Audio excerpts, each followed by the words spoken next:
Moin und willkommen zum Ganzen auf meinem Kanal. Dies, das.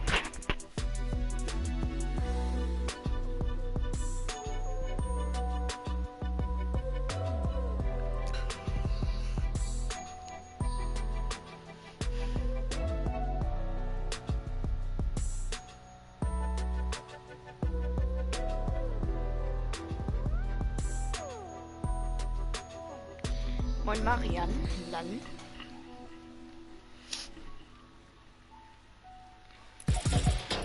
Teil den Stream mit deinen Freunden.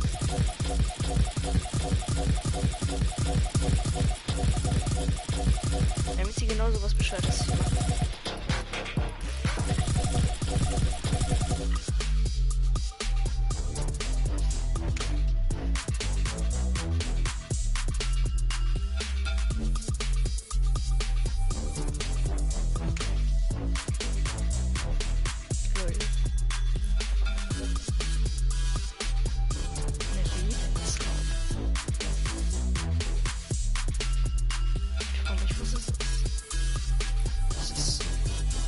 Aber irgendwie will ich so nicht. Ich krieg keinen Bock auf so Müll. Solos spielen wir jetzt. Denn ich bin Solo.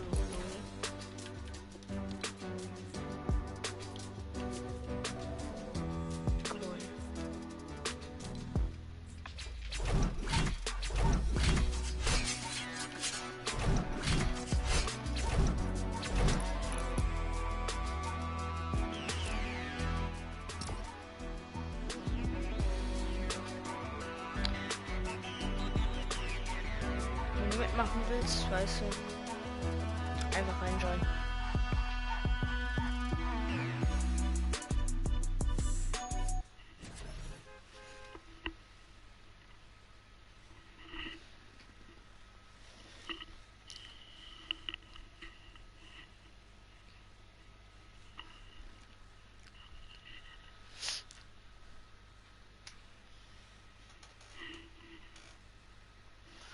Ich muss kurz meine Nintendo mal anmachen. Und ich muss mir noch auf meinen zweiten Account diesen Tanz holen. Free-Tanz. Warum ist das Sand jetzt auf der Switch? Vorhin Headset. Ach toll. Jetzt ist die auch noch leer. Ey, was ist denn das? Das ist doch Müll.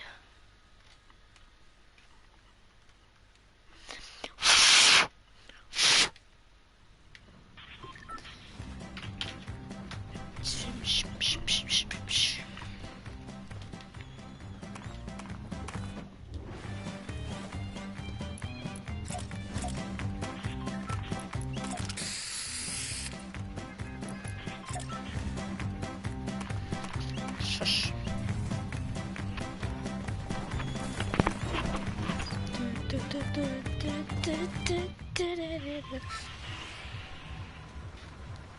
Ich bin Sänger. Uff.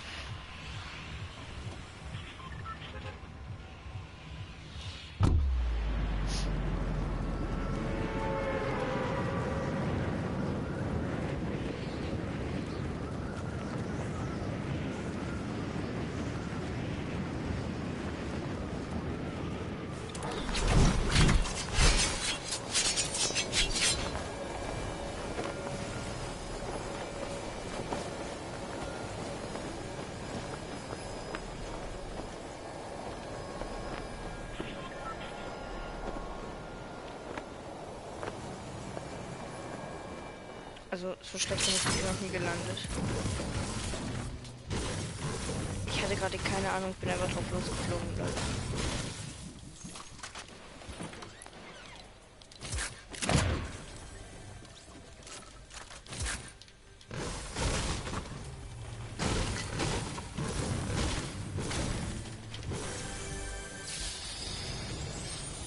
Level 100 habe ich gestern noch gespielt, also heute Morgen.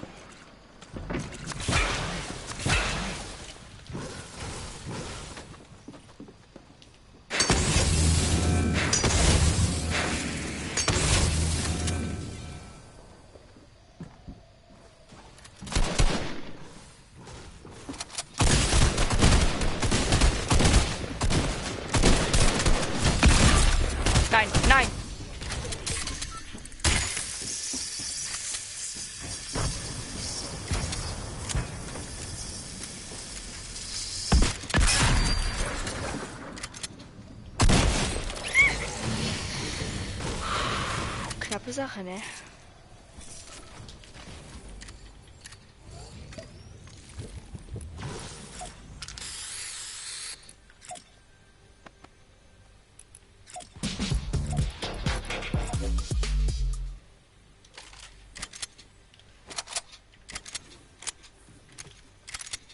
Ich habe gerade geleakt, also auch gehört, dass sein Controller gerade durch die Wohnung geflogen ist.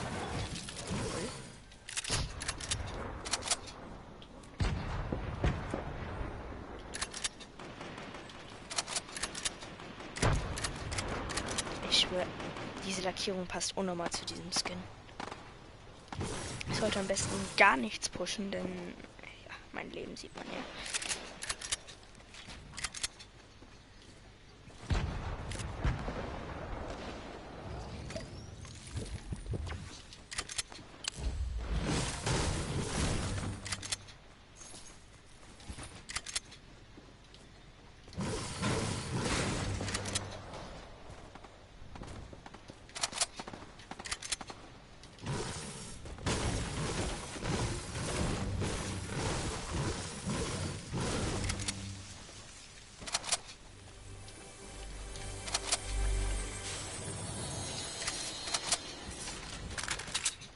Medi-Shit.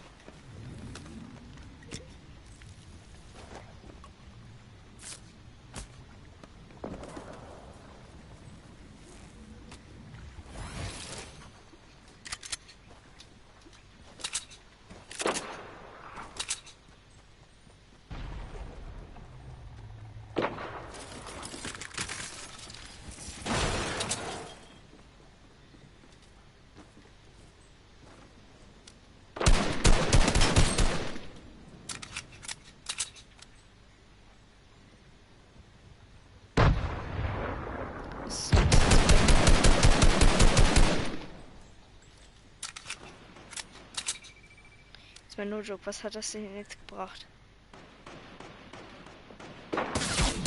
Ach toll, Digga, das war so klar.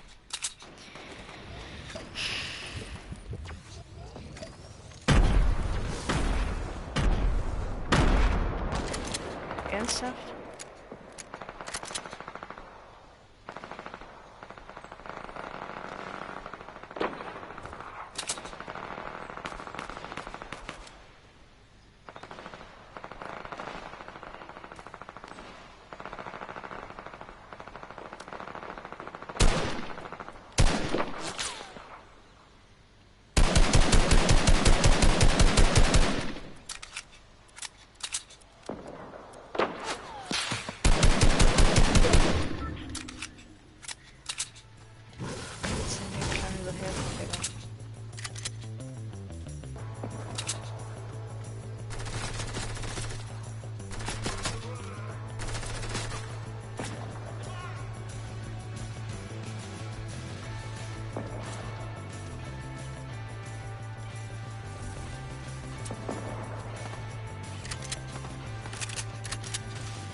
Lol, er hat ja mal maximal Loot gehackt, Digga.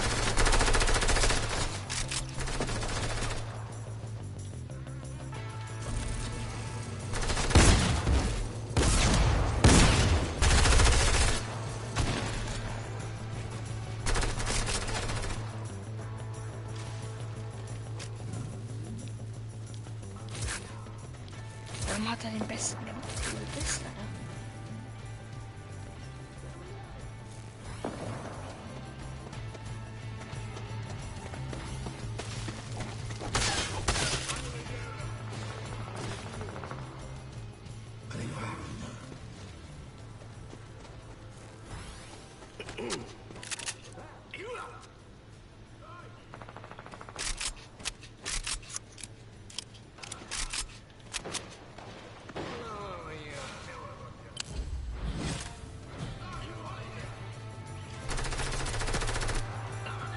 Och nö, geh doch weg, ihr kleinen.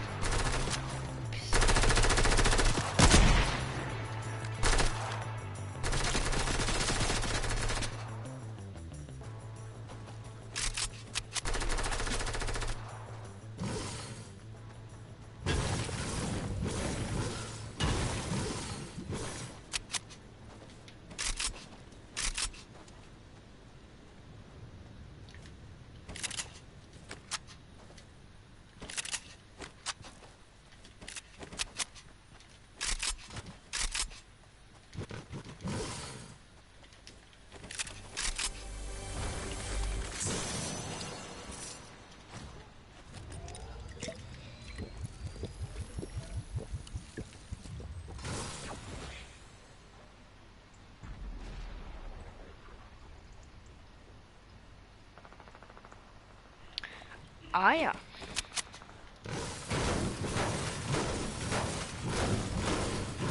Kapital.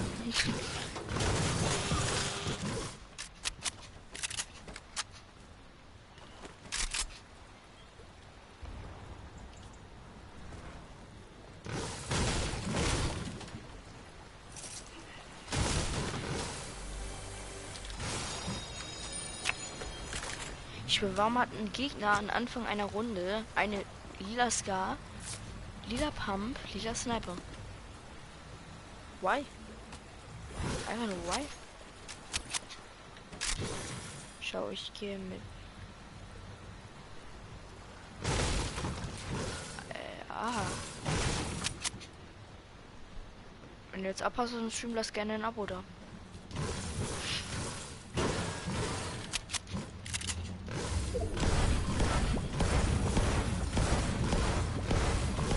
Wäre nett.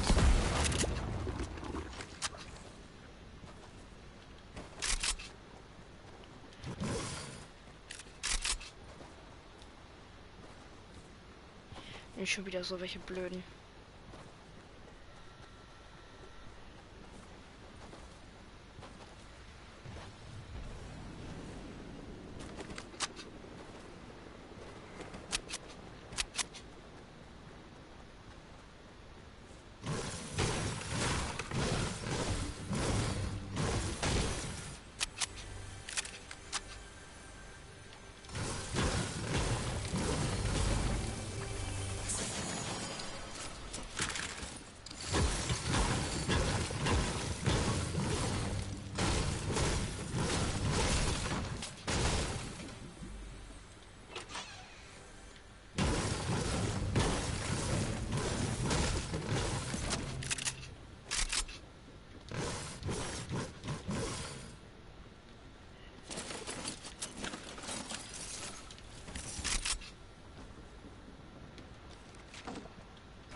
Keine Gegner, ja, das ist nicht.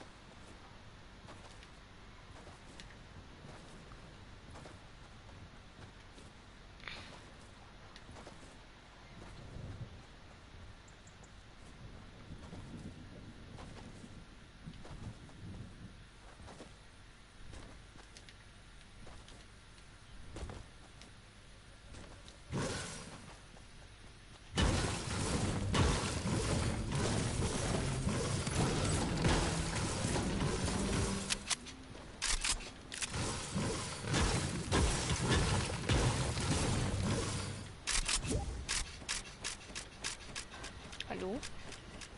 Hi, ich bin's.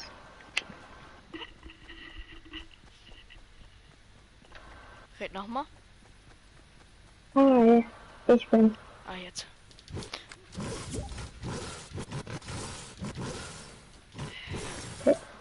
Was?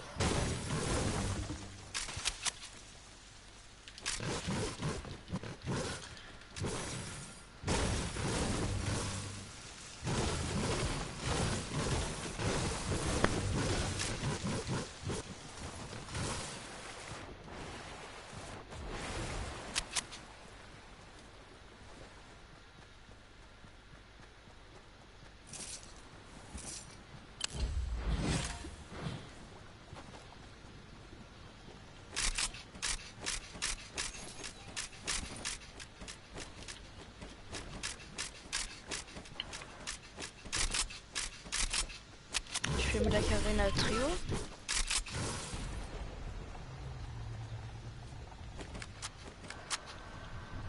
Hallo? Hallo. Was die Queen? Was? Wer ist dabei getreten? Weiß ich nicht.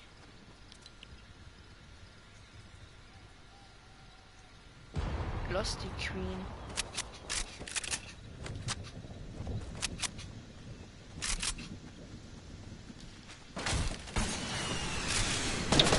Und damit Rocket Launcher gesagt.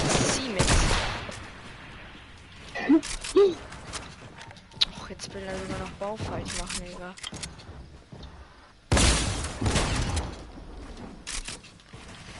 Kollege, ich hab lila Pump. Jetzt selber direkt ab. Jetzt höre ich gar nichts mehr von ihm. Hallo?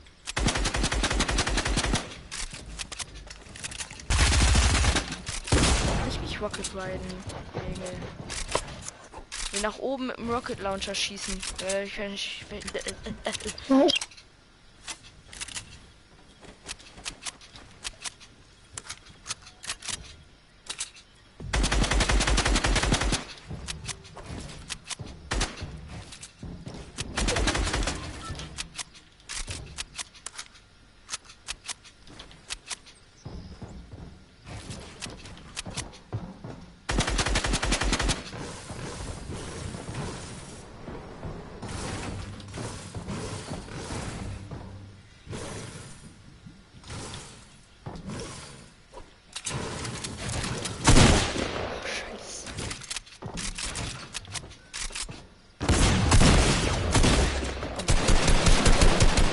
So scheiße.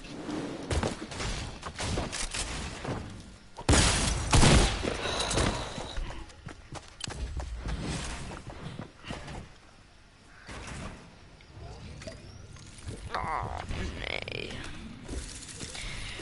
Lucky Shots wieder am Start. Moin, kann ich mitzocken? Klar, einfach Abo-Like. Es schon geteilt haben und dann schreibe ich Epic rein. Nee. Achso.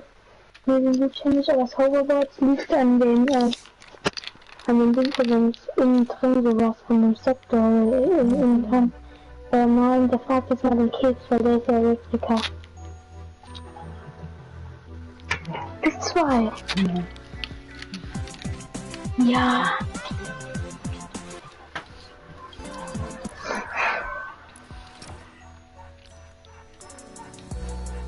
Schwasch. Bist du live machen? Ich? Was? Ja. Ich bin live, ja. Hm.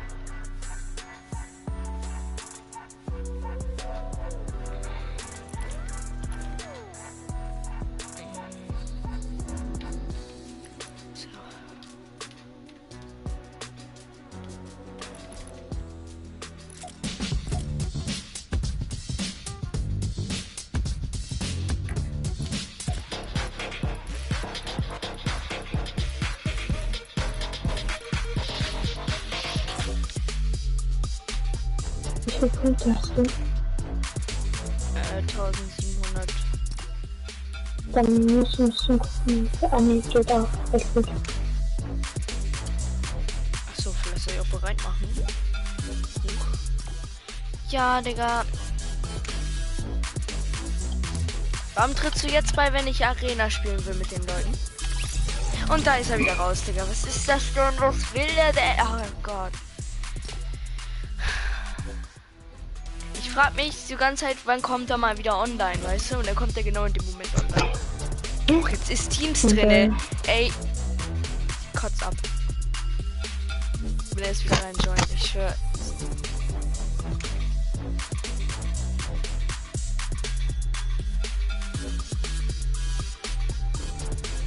Ich glaube, Lost the Queen hat am meisten Punkte. Hm? Ich glaube, Lost the Queen hat am meisten Punkte.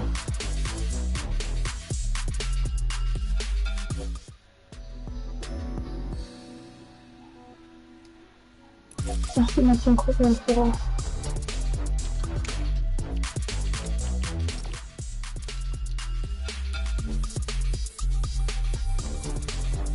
Aquas Bodyguard. Hi. Was geht? Lass gerne ein Abo und Like, dann kannst du mitmachen.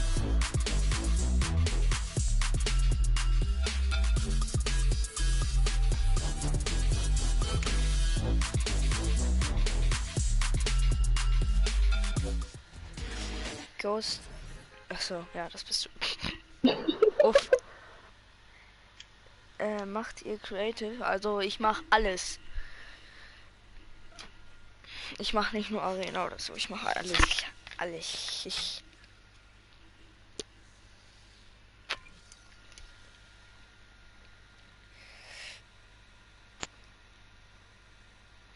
Das war nie im Leben echte Kapital Bra. Hm? Der da einen Chat geschrieben hat.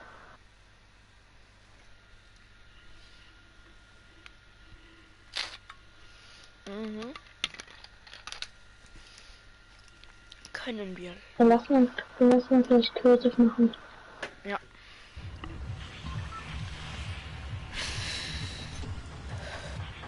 Wo wir landingen. Ja. Rattelroh. Ah.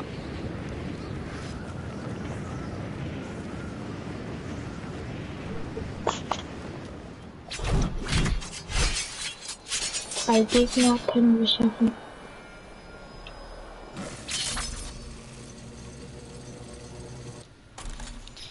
Habe ich jetzt so hässliche Spitzhacken? Jetzt habe ich auf einmal eine andere. Lol.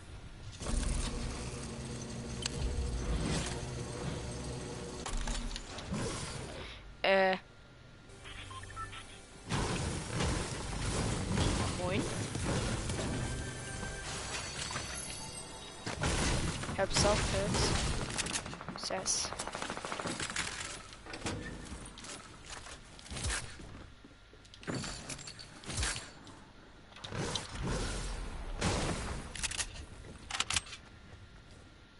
Alter, warum? Was ist mit der Grafik gerade bei mir los? Süß.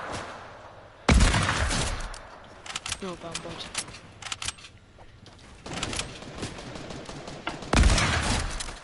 War schon wieder ein Bot. Was ist denn das? Oh, come on.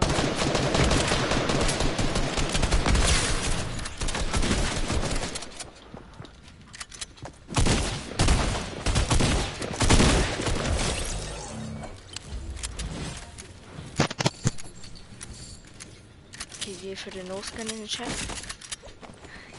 Ich hab Softpacks runter. Komm her. Ich nehme sie gleich. Komm her. Moin.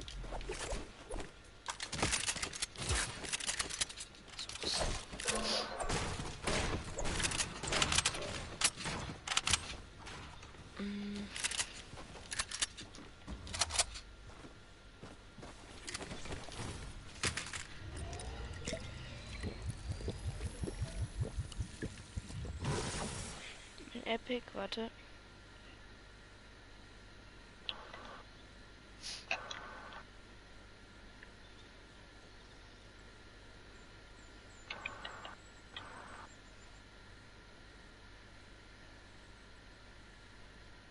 Wir lieben doch mit dir. Hm? Ja, die schweren, wieso sind die anderen nicht? Tja.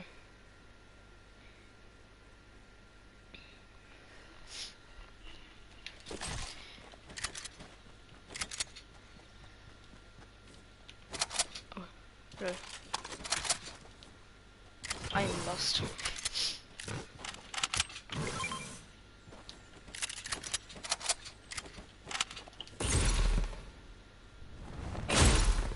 Schosch. Schosch!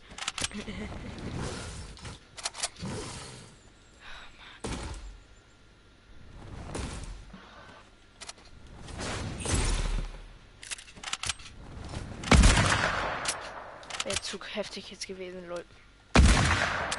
Wäre auch zu heftig gewesen.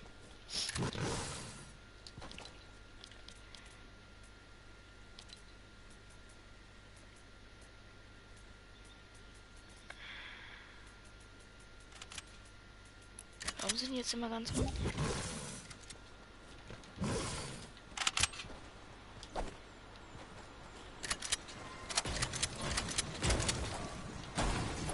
Wo ist die EP-Münze? Da unten runter. Ich dachte, das wäre eine Buschcamper-EP-Münze. Aber wo?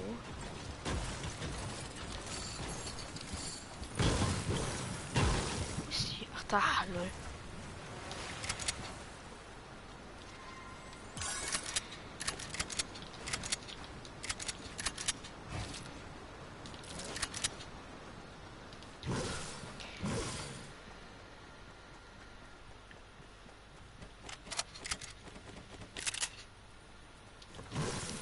Lol.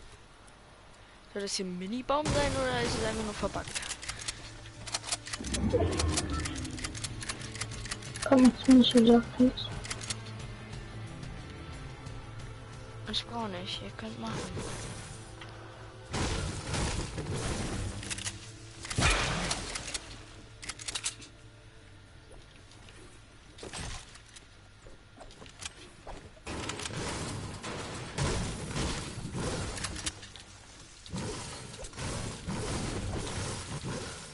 Lass mal nach Laser rein.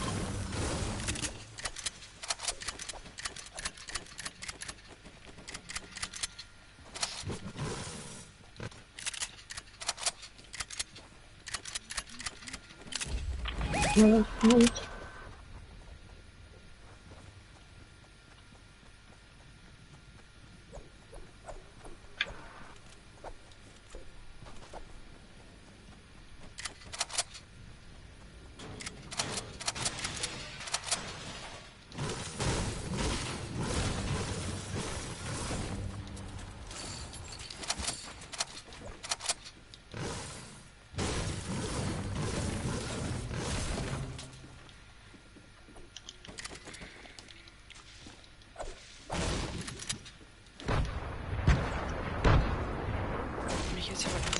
Hätte ich gelacht. Das Jetzt war für deine. ein, ja, mache ich.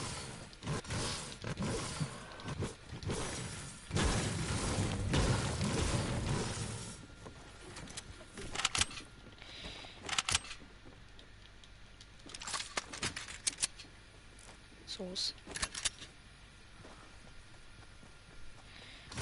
Und lade das jetzt schon mal an. Ich habe heute einen TikTok gesehen. Da steht so, in 3 Tagen passiert was, womit du nicht gerechnet hättest. Und in 3 Tagen ist Update, also Freitag. Und es ist der 31. Was? Ihr wisst also beide, was es bedeutet. Alle. Der 31. Auf 31er Basis.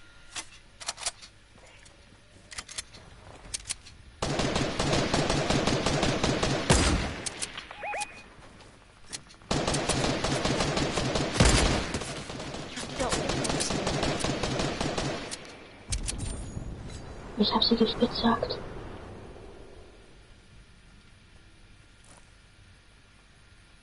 Ich wünschte, ich könnte so ranzoomen, ey. Genau, Franzosen. Ja, ein Bildschirm. Mit zwei Sternen. Oh Mann, ich will die Hops nehmen. Weil ich der beste Sniper EU bin.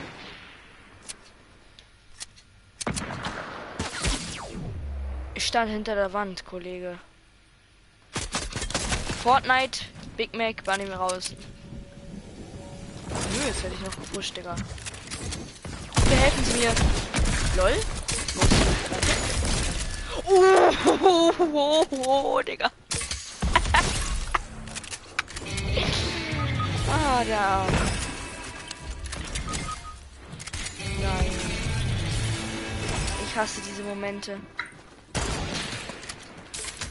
Nicht wieder alleine.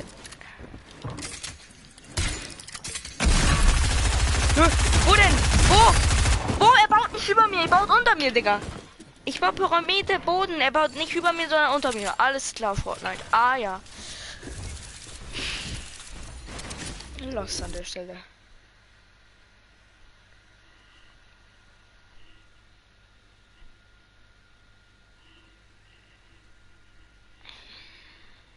Ich hoffe, dass am 31. wegen der Galaxy-Skin reinkommt.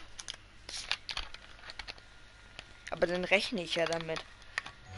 Ja, ich hab auch noch gesagt, es wäre geil, wenn er reinkommt. Ich hätte ihn haben können, ne? Queen, wenn Das Ding ist, ich war aber sowas von lost, ne? Ich war auf dem Campingplatz, da kam meine Freundin noch, ne? Die haben mich dann abgefuckt in einer Runde. Die Runde habe ich dann komplett wegen denen verkackt. Und dann sehe ich so ein paar Tage, also heute, so, sagen wir mal so gestern, weil gerade genau 0 Uhr ist, lol. Standard-Skill. Erklärt, wie man am besten gewinnen kann. Wenn man in die Top 15 kommt, jedes Mal, dann kriegt man 100%ig den Skin.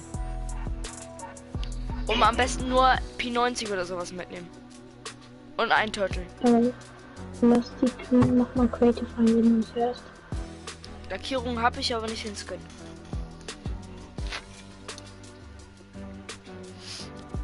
Ich lade mal ein. Mache ich. Hm.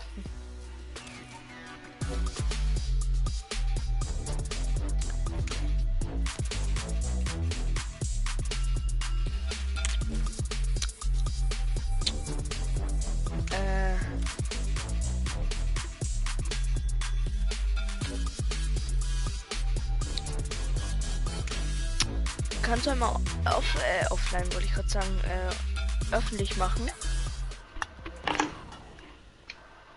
Gruppe ist öffentlich. Hm?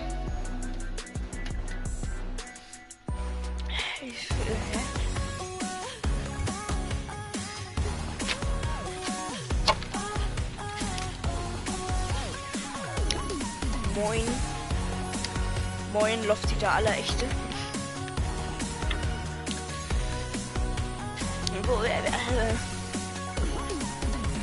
Acht. Mach mal einen Tanz. Mach mal einen Tanz. Ich? Ja.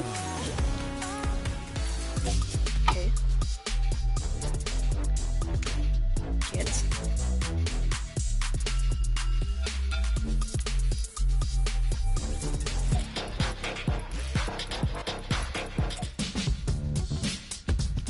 Und jetzt?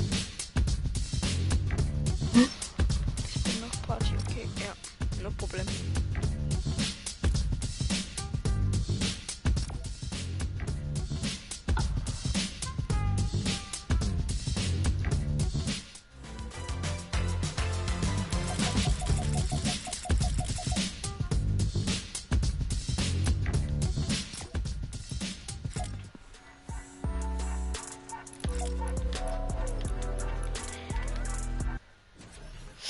Toll, da wird man einmal wieder in den Spind gehen und da fängt die Ohren an.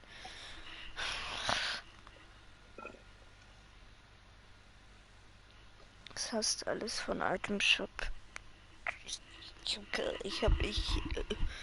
Ich bin ich.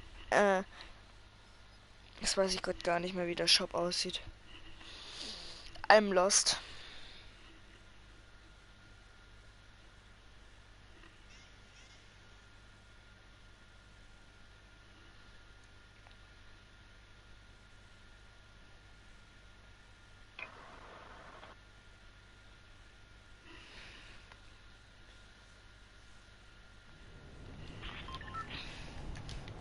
Ich gehe ganz entspannt.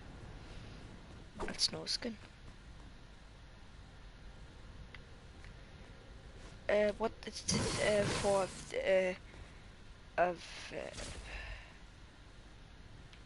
okay, ich komme da mal mit rein.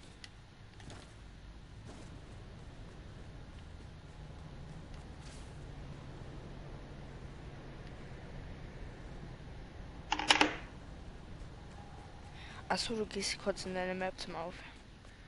Ah.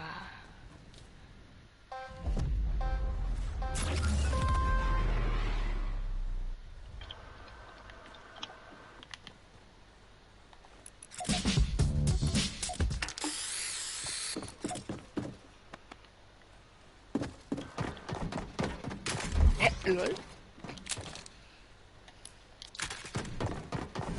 Ich kann jetzt halt mit diesen Waffen spielen. Oh mein Gott! Nope.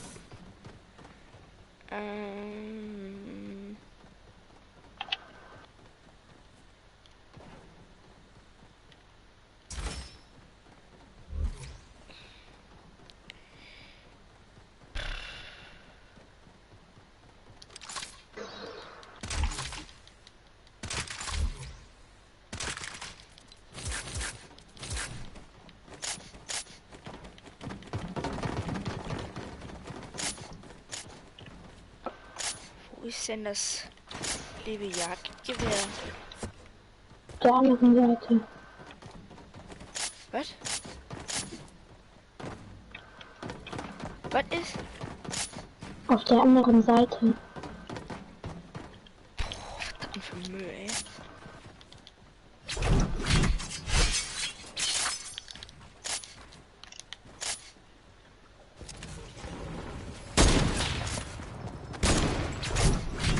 Hallo.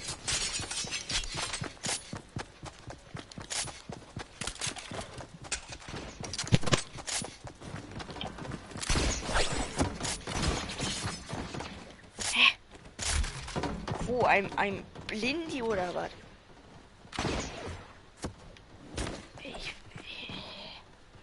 Wo ist denn das? Hallo, Shinny. Wo ist denn das? Och, ich bin so doof.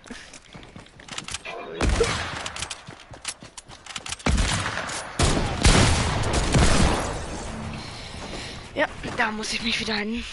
Schnauben trainieren. Nur kurz mit der Facecam 10 Sekunden dein Gesicht zeigst. 20 Euro. Nee.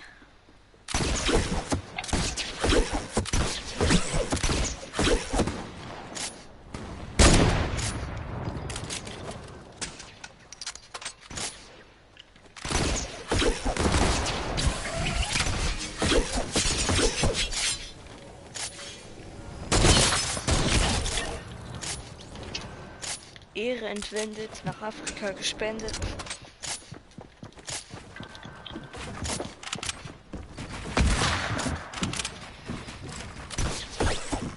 Hä? Was war das denn, lol?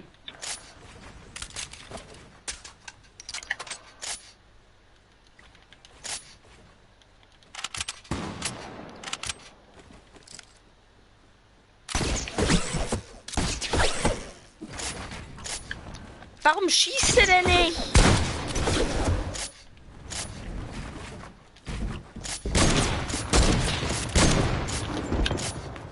Ein Darm.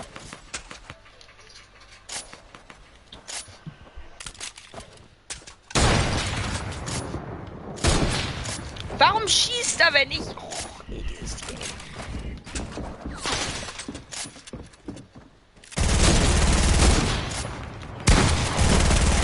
Oh.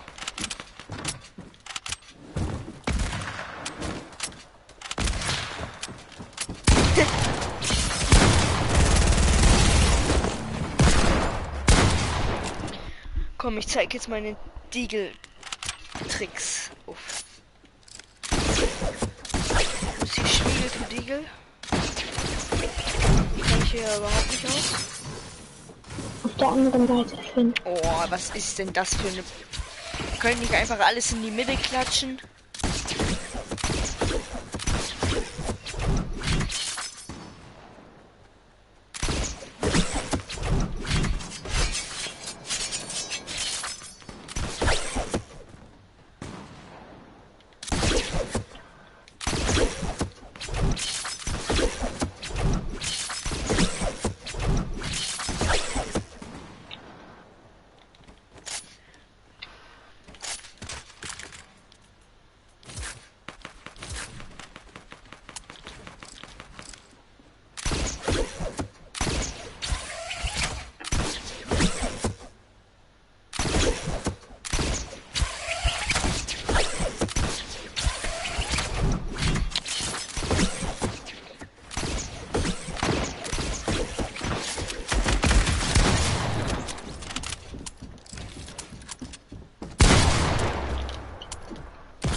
Spider-Man.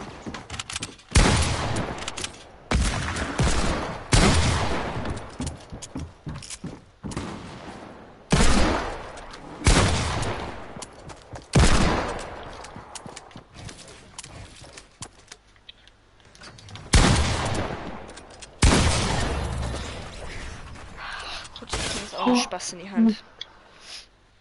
Wie konntest du das nicht 200er geben?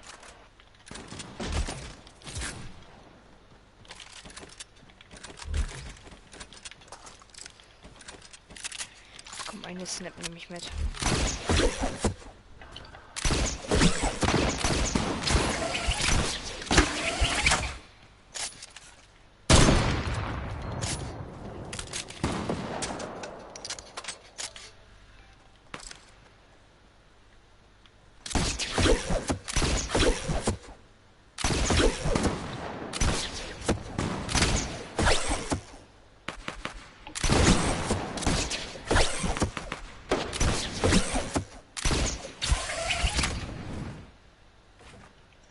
Das Game mag mich nicht.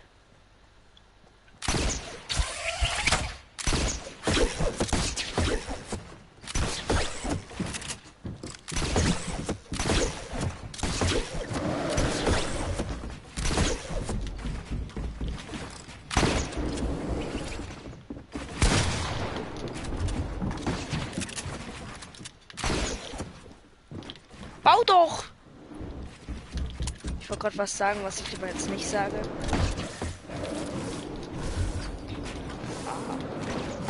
Kenn ich wegen YouTube.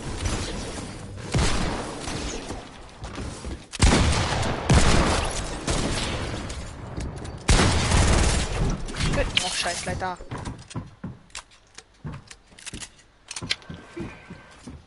Hallo, keine Beleidigung im Stream.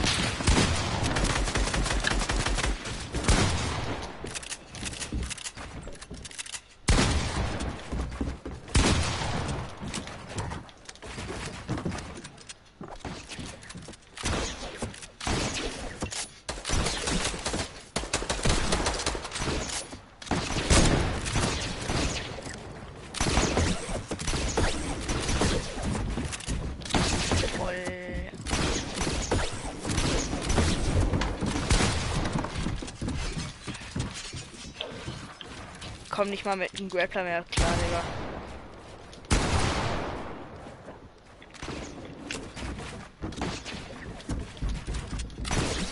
Ihr wisst schon, Grenze.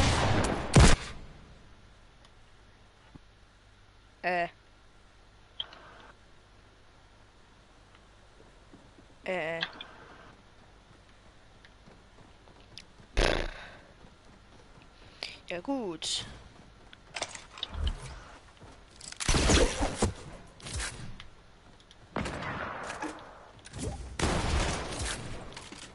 Warum bist du gelieft? Hallo? Hallo?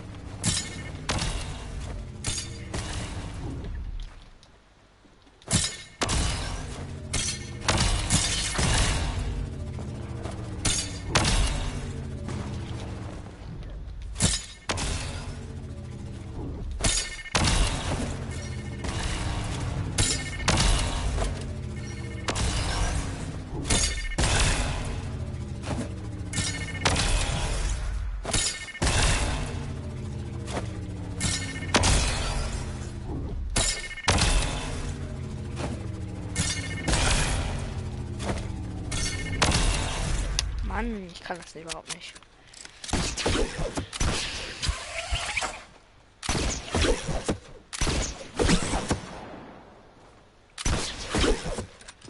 Sorry, ich bin aus der falschen Gruppe gejoint. Aha. So einer bist du also. Doch, du. Ich meine, so einer bist du also. Falsch Gruppenjoiner.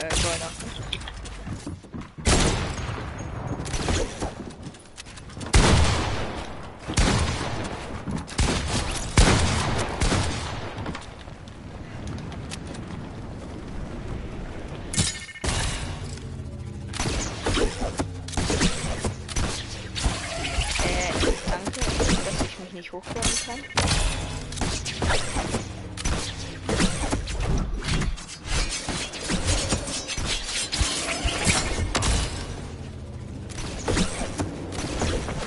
Also ich kann mich wegen diesem blöden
Mann! Wegen.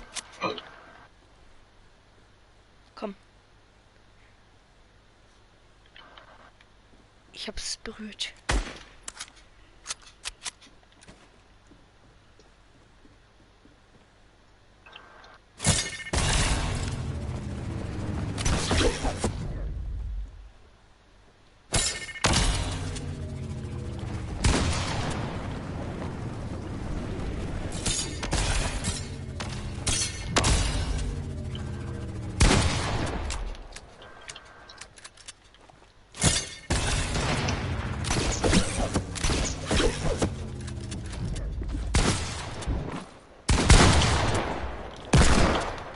Bauen, Leute.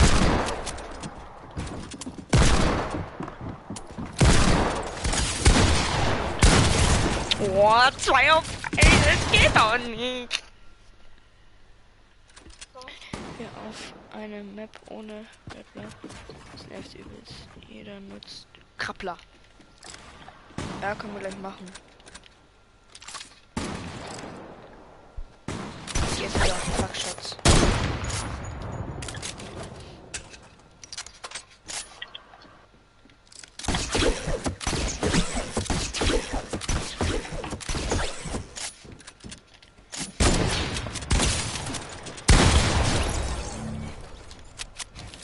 Minus 2 Leben.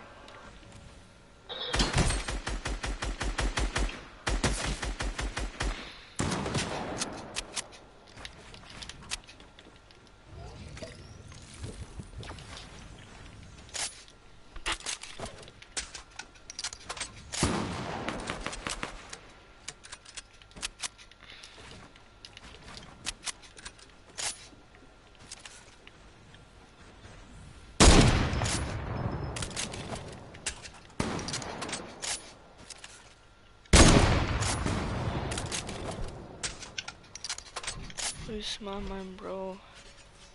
Der guckt gerade den Stream. Er heißt Jaro. Ich weiß nicht, ob ich das richtig ausgesprochen habe, aber Jaro. Jaro, wie du heißt.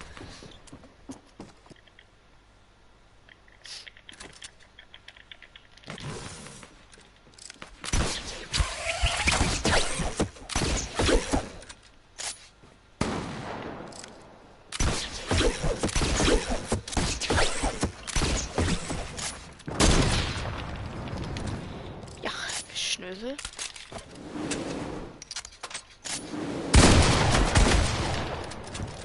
Ghosted.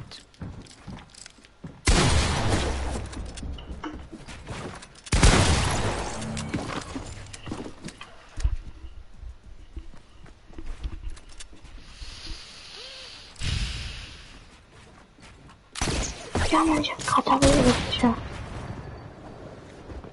Fresh. sei auf allen.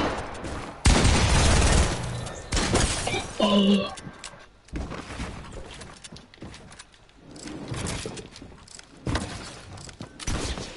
Toll. Lass mal gleich Boxfight machen, habe ich Bock drauf.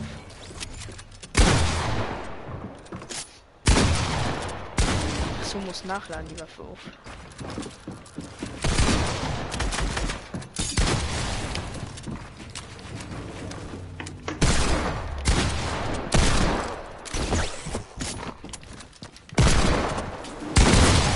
Dieser Moment, wenn man wieder die falsche Waffe in der Hand hält.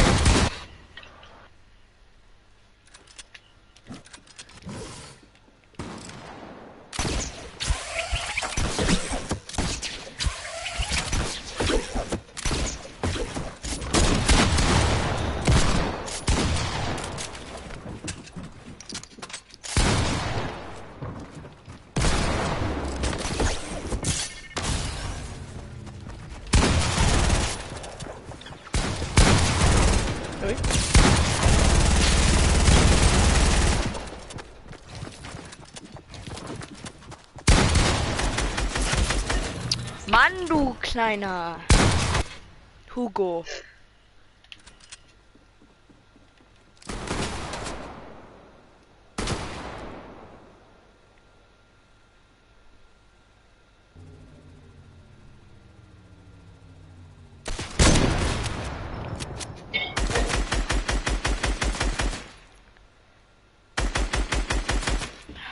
Diese Map ist so scheiße gebaut, ey.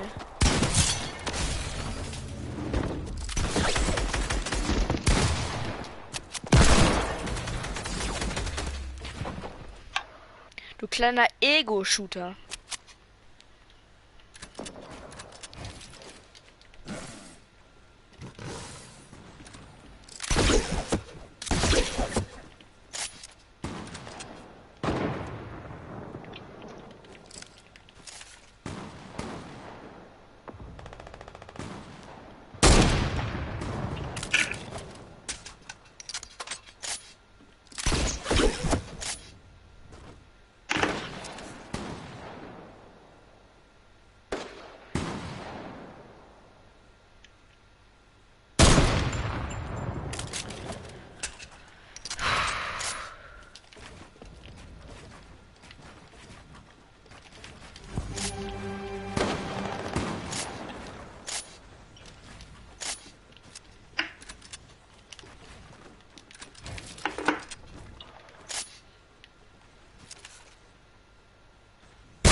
Aha.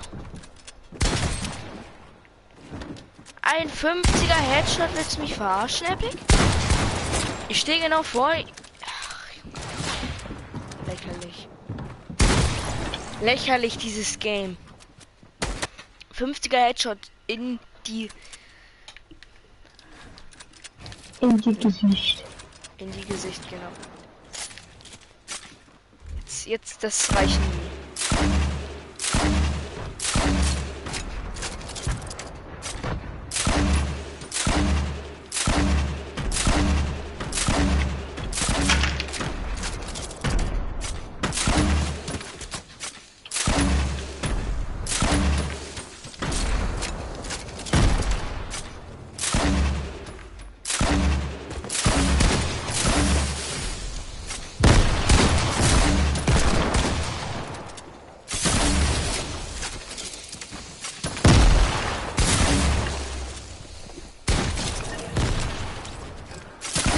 Ich muss weiter aufräumen, ja.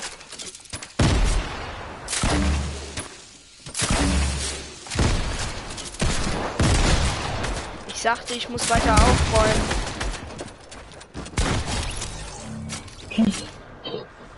Das ist einfach der Gast in diesem Game.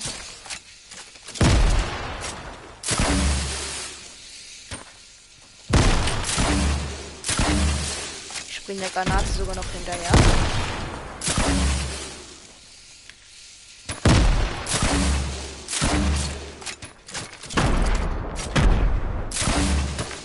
Oh, ich mach die Spawn-Dinger weg. Kannst du reden, das Kühl?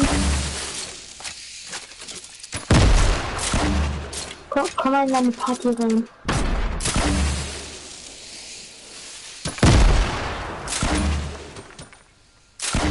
Komm mal in meine Party rein. Welche Party? Meine Insel, komm in meine Party rein. Doch, 10 Minuten floaten dort rein. Ich verstehe dich nicht.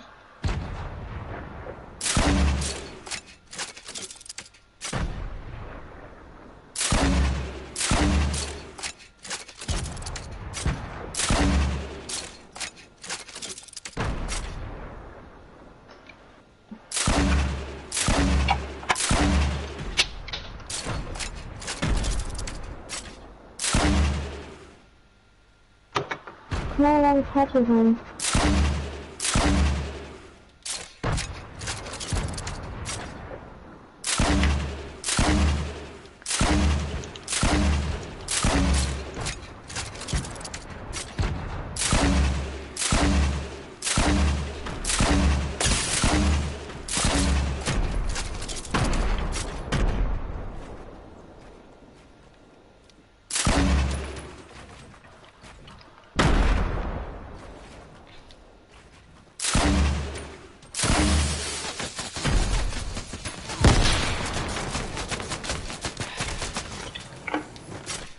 Kann ich bitte weiter aufräumen hier?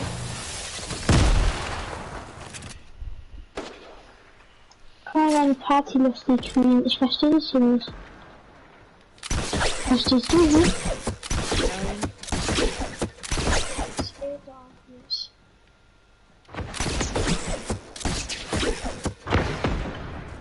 Sag mal was.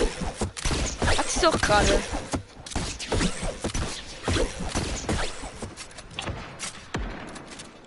So, ein Mustantly weiter aufräumen.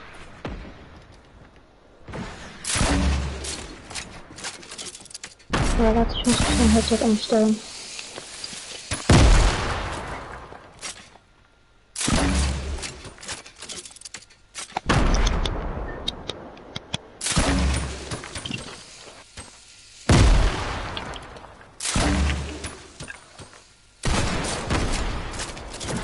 Was sind deine Hobbys?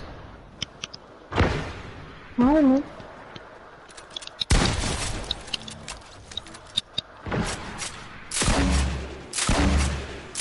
Ey, was ist das? Man kann kein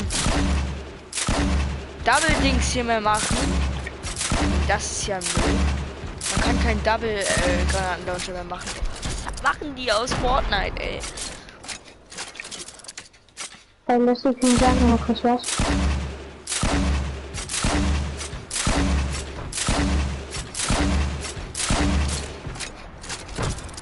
Okay.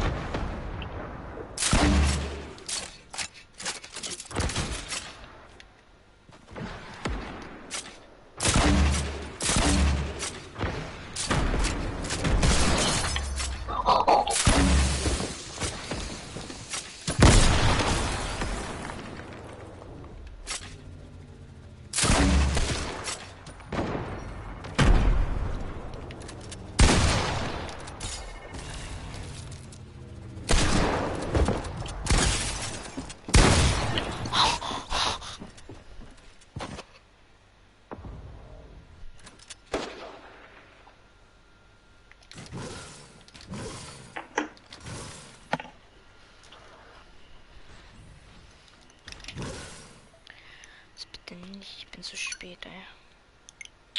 So ein Scheiß.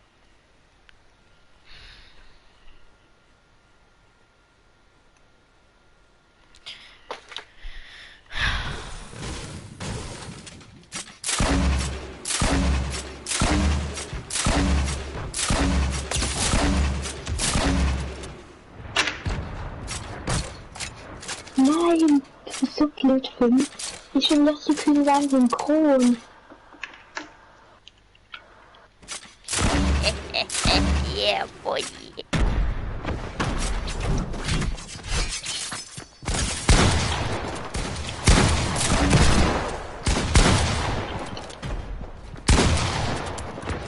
Wird der Zombie jetzt sein Karma bekommen oder nicht?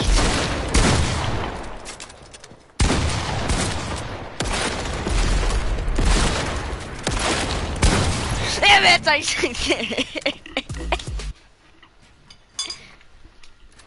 Okay.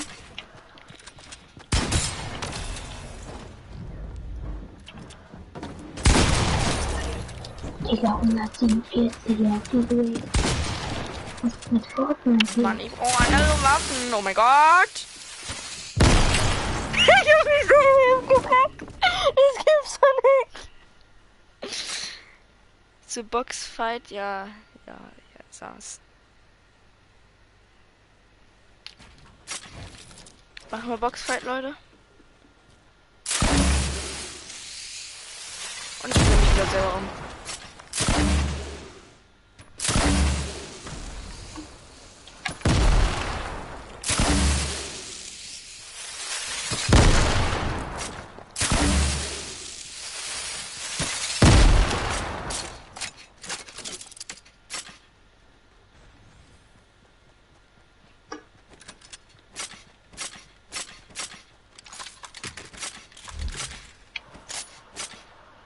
Lul.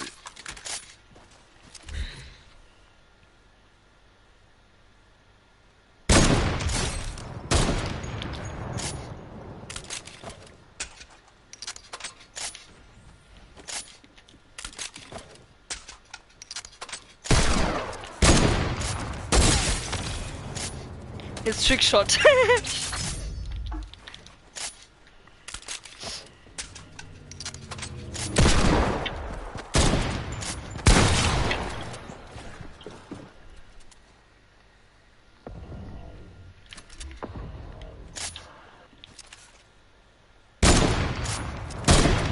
Okay, Nigga. Damit ist meine YouTube-Karriere auch blamiert.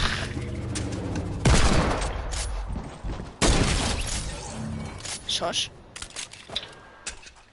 Ja.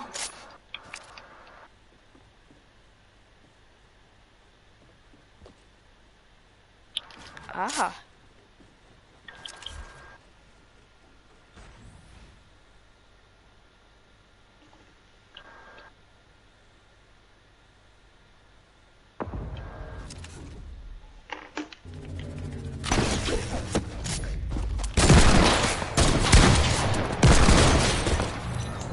Oh, Zombie Let's Play, Junge.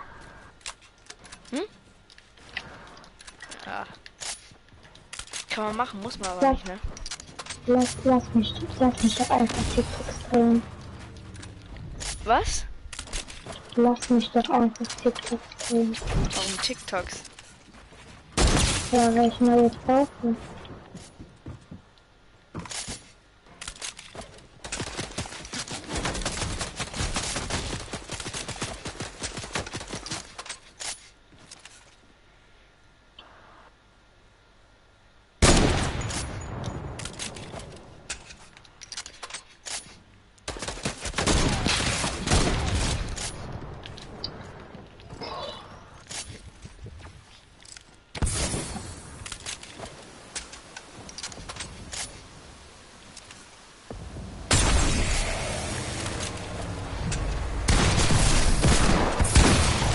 Danke, dass ich nicht sehen darf.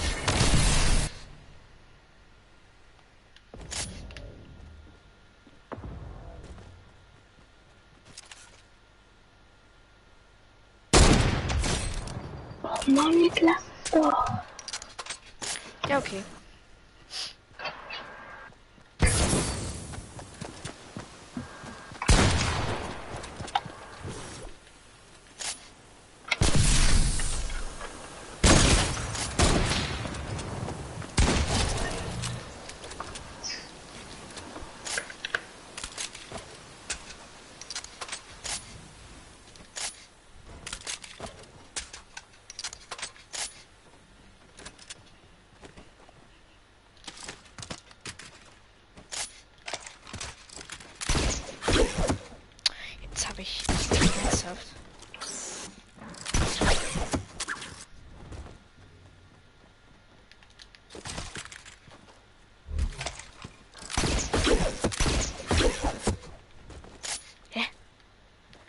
du jetzt?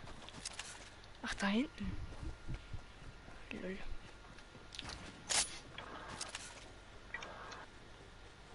Hier sehen Sie einen Pro-Player, Mongral, lol.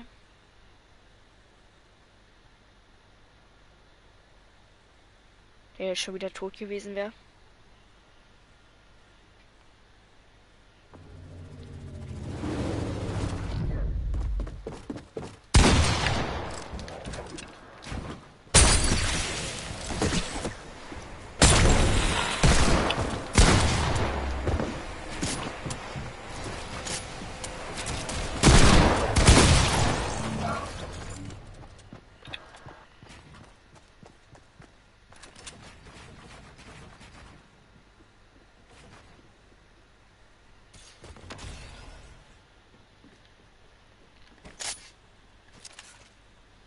Das war auch ein guter Kanal.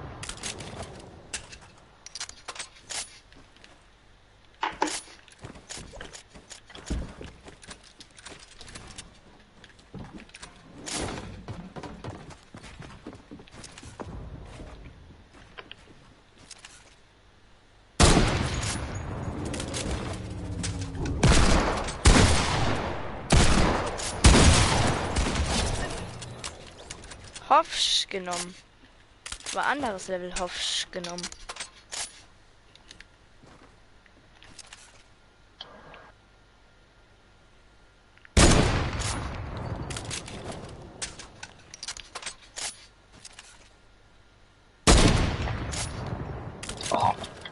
Ui. Ich hab gehört, das magst du.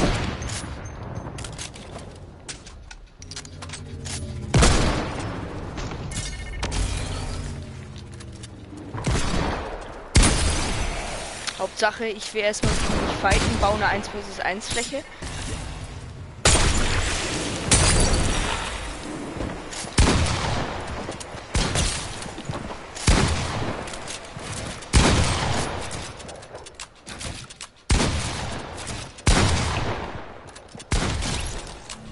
Huch.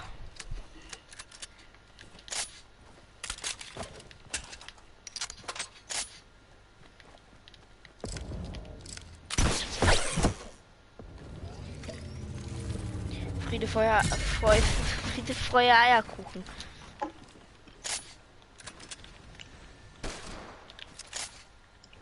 Vergottet.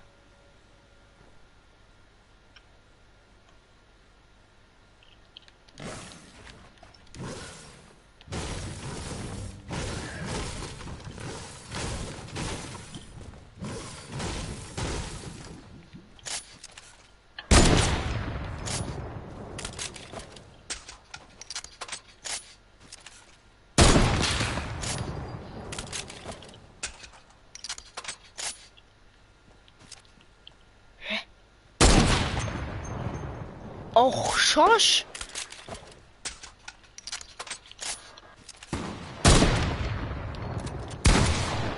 Ja, der war auch lustig.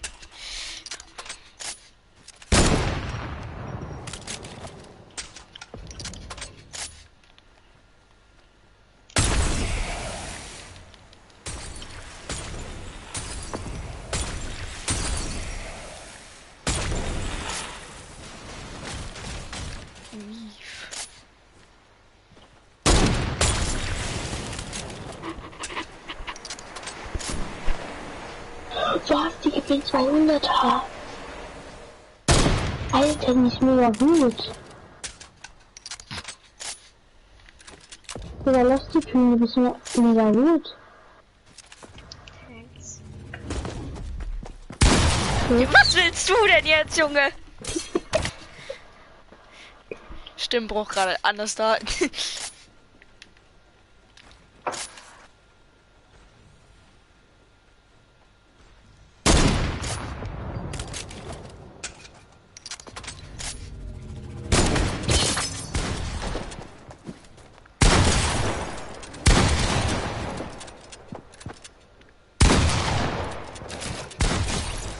Nein, fuck.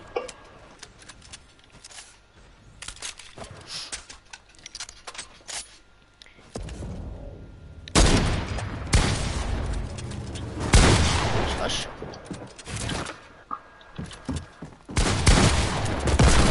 Ah ja, das war ein kompletter Dämonswaffe.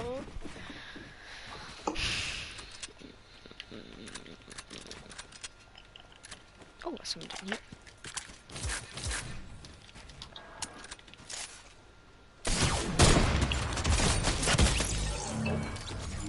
What? What? Du bist der heftigste Hacker, Digga. Du hast durch die Wand geschossen. What? Ich will Replay sehen, Digga. Man konnte sogar im Stream sehen. Alles auf Kamera, das gibt eine Anzeige.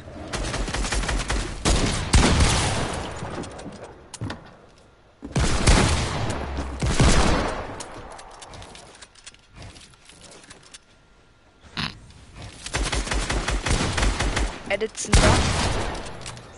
Nein. Oh, hier fliegt eine. Lol, warte mal. Hör mal auf mich zu.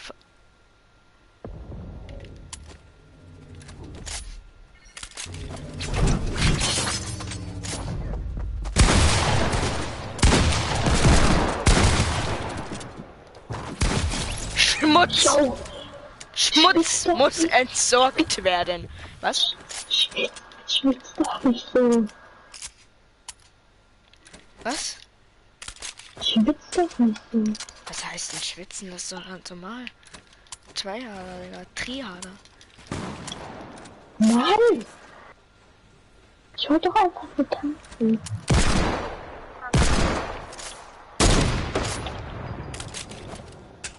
Und dafür. Wenn du das mit mir machst, darf ich das mit dir.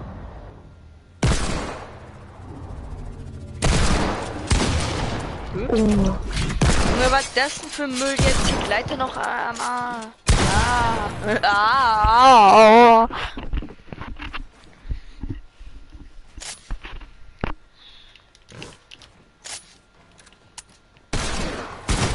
Doch nicht so frech, mein Junge.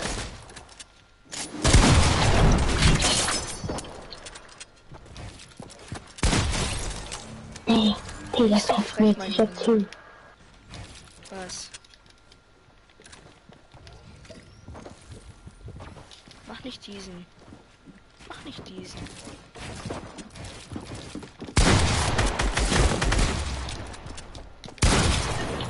Mach nicht diesen, Fortnite! Mach nicht diesen.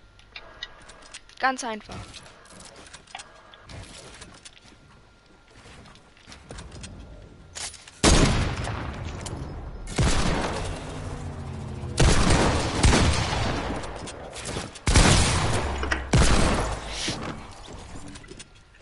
Ich drücke die Taste gespammt. Kommt nichts raus. Ich hab halt 2 HP. Sollte jetzt ins Best-of kommen.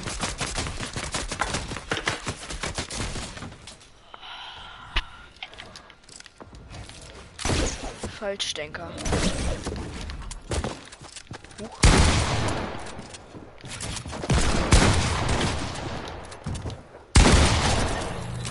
Ich finde, das wäre aber auch wirklich peinlich gewesen, hätte sie verloren. Was? Das wäre aber auch wirklich peinlich gewesen, hättest du jetzt verloren. Warum? Ja, ich hatte 2 HP.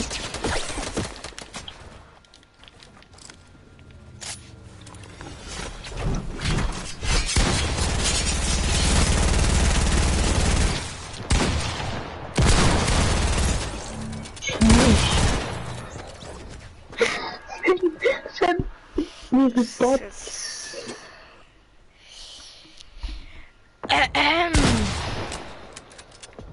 nie passiert.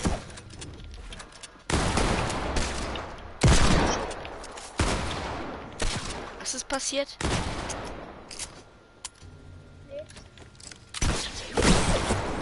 Oh mein Gott.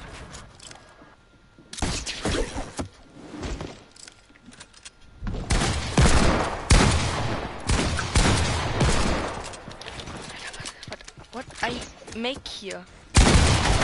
Was ist das? Alter. Das sind Schwitzer.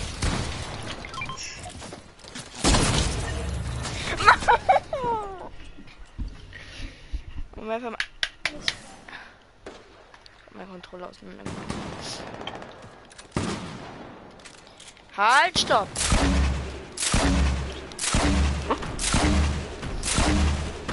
Mann, die ist einfach die Beste. Ich hab Bauchschmerzen.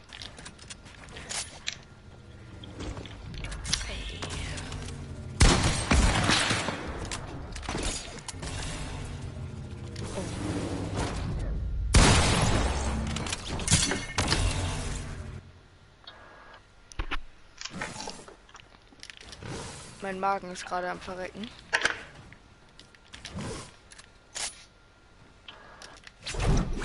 Toll, Epic Games. Ich will springen, aktiviert Leiter, obwohl ich auf dem Boden stehe. Schosch.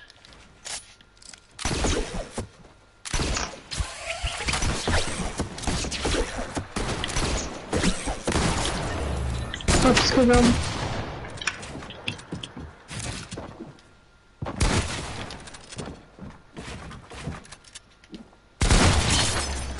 Nee. Ich delete Fortnite. Gerade weil du mir schon wieder ein Ghosted gegeben hast.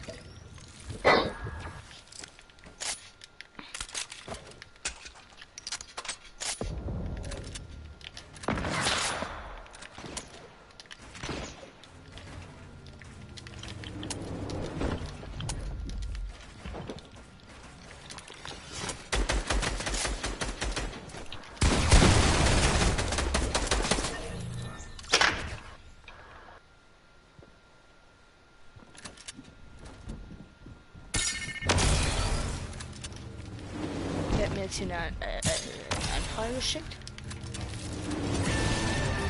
Next Level. Ja moin.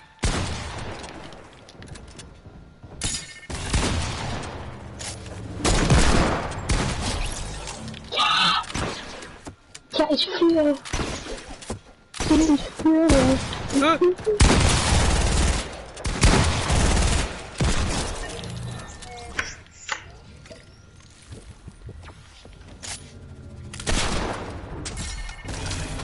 Was in deine Hobbys halt benutzen.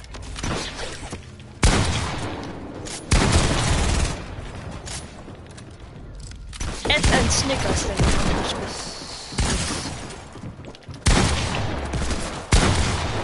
Das ist 33er Hit. Schmutz.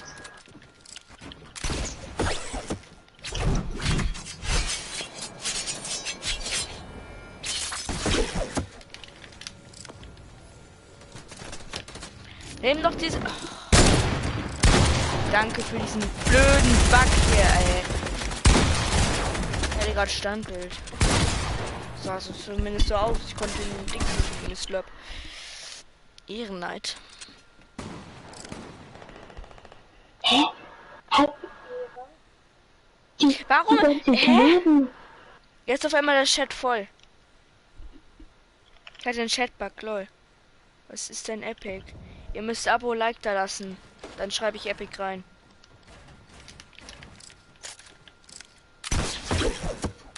Hä? Ich will mit hier.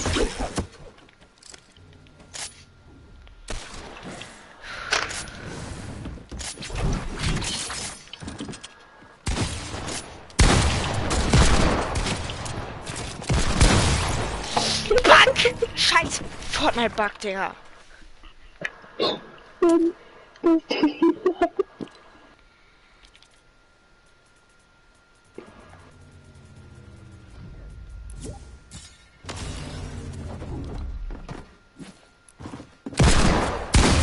Das war jetzt schon traurig, ne? Also das war jetzt richtig traurig, dass du den Ding geschult. Oh Mann, wie kann man so lost sein? Scheiß Kabel.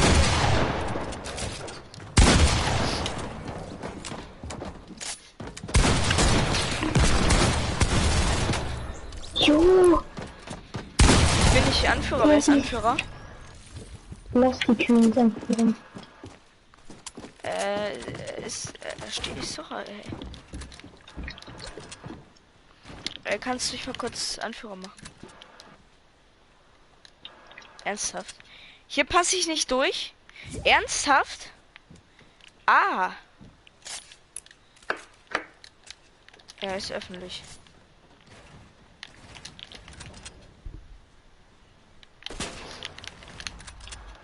Das ist traurig.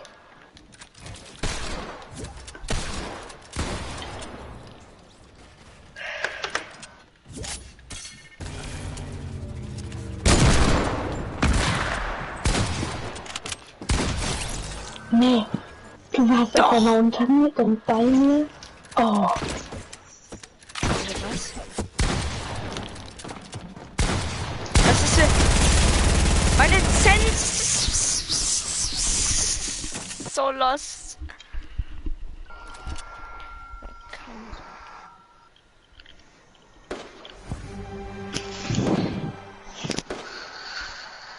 Aha. Ja, wie bin ich jetzt dadurch gesagt? I don't know.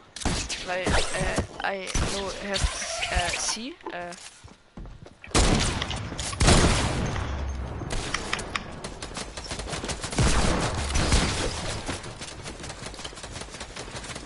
ein Neukömmling.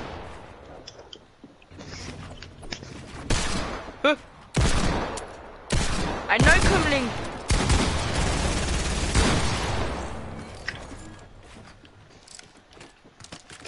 Was läuft jetzt? Jungs, was läuft? Geht doch. Was läuft? Jungs, Ja, hi. was läuft? Was halt läuft.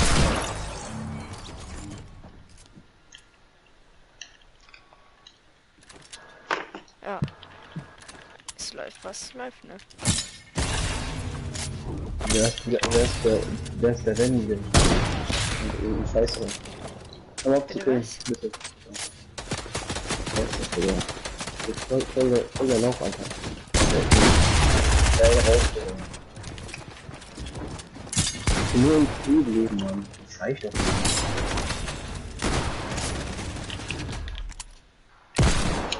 Ey, hör doch auf. So, das bist du. Mann! Anfrage von Ghosten. Ich nehme gleich an, Digga. Keine Angst. Alles gut? Was ist? Alles gut. Okay, alles gut. Ey, wie alt seid ihr überhaupt? Bin 12. Genau. 11. 11. Ich glaube, ich verlasse da mal, ne? Nicht Spaß. Ich verlasse. Jetzt dafür. Ha!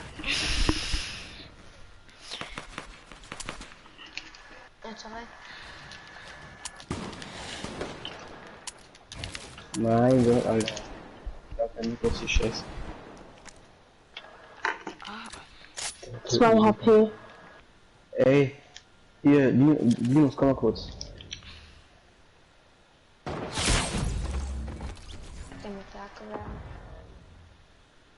Danke dafür. Drück einfach der Wände. Drück einfach der Wände.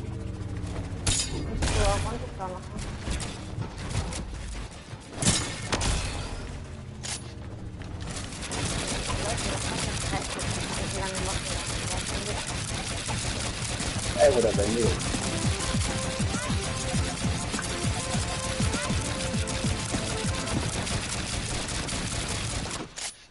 Jo, das war's wieder komplett. Das war's wieder komplett. Was ist?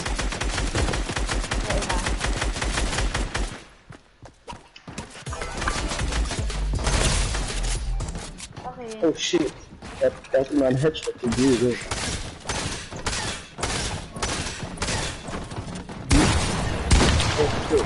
Oh shit. Ehre! Oh shit. Ey, du Hund. Nicht so beleidigen, okay? Ja, was ist das? Hey, Tommy, ich hab dir doch vollkommen, ich hab dir doch geholfen. Ja, Mensch, ich hab die versucht zu no-showen, Alter. No stroke. Und ich kann auch für die Finger drücken. Ganz ehrlich, Ach, jetzt reicht's mir.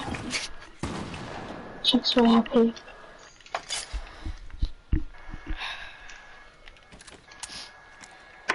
Hört man nicht mit, ey, Digga, hör doch auf, bitte. Ey, hör doch auf, Alter. Was ist los bei dir, Mann? Nein, hör auf. Nein. Danke. Nein. Nein. Auf gleich. Zwei Sachen, ihre Mund. Dann bleib stehen. Dann bleib stehen. Also. Tut dich. Was? Tut dich. Ja, nein. Kommst du nicht. Sag, dass du das verdient. Ey, Digga, du bist doch Hund. Ey, Jungs. Ey. Ja. Hab ihn geholt. Ich grüße Lara. Sarah Tamara. Okay? Okay. Okay. Ja, Alter. Ey,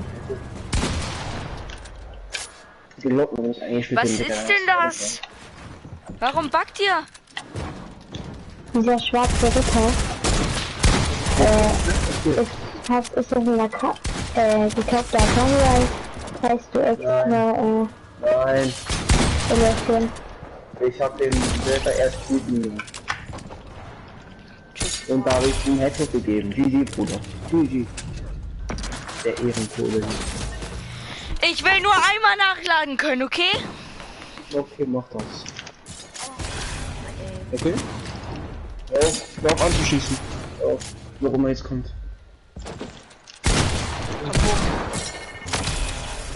Oh, shit, man. Aua. Mal, hör mal. Ey, Ey, was geht denn? Was geht denn? Ey, beruhig dich. Oha, der ihn killt. Ehrenlos, ehrenlos. Einfach mal ehrenlos. Wollt ihr was sehen? Ich kann zaubern. Was hat er?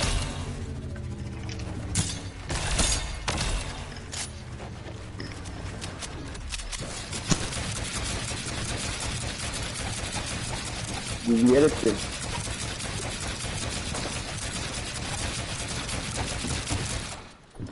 Oh ja, man kennt ihn, ne? Stabiler Hase. Kennt man ihn, Digga? Man kennt ihn einfach. Kann ich gut zaubern, Junge? Hä? Was? Kann ich gut zaubern? Was, Mann? Ich hab dich nicht verstanden, sorry. Du bist eine Sie, ne? Ja, okay.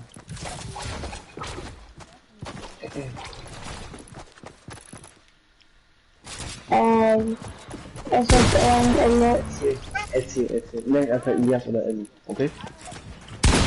es ist, Nenn einfach Elias oder Ellie. okay, Elias, soll er das gegen 1 machen?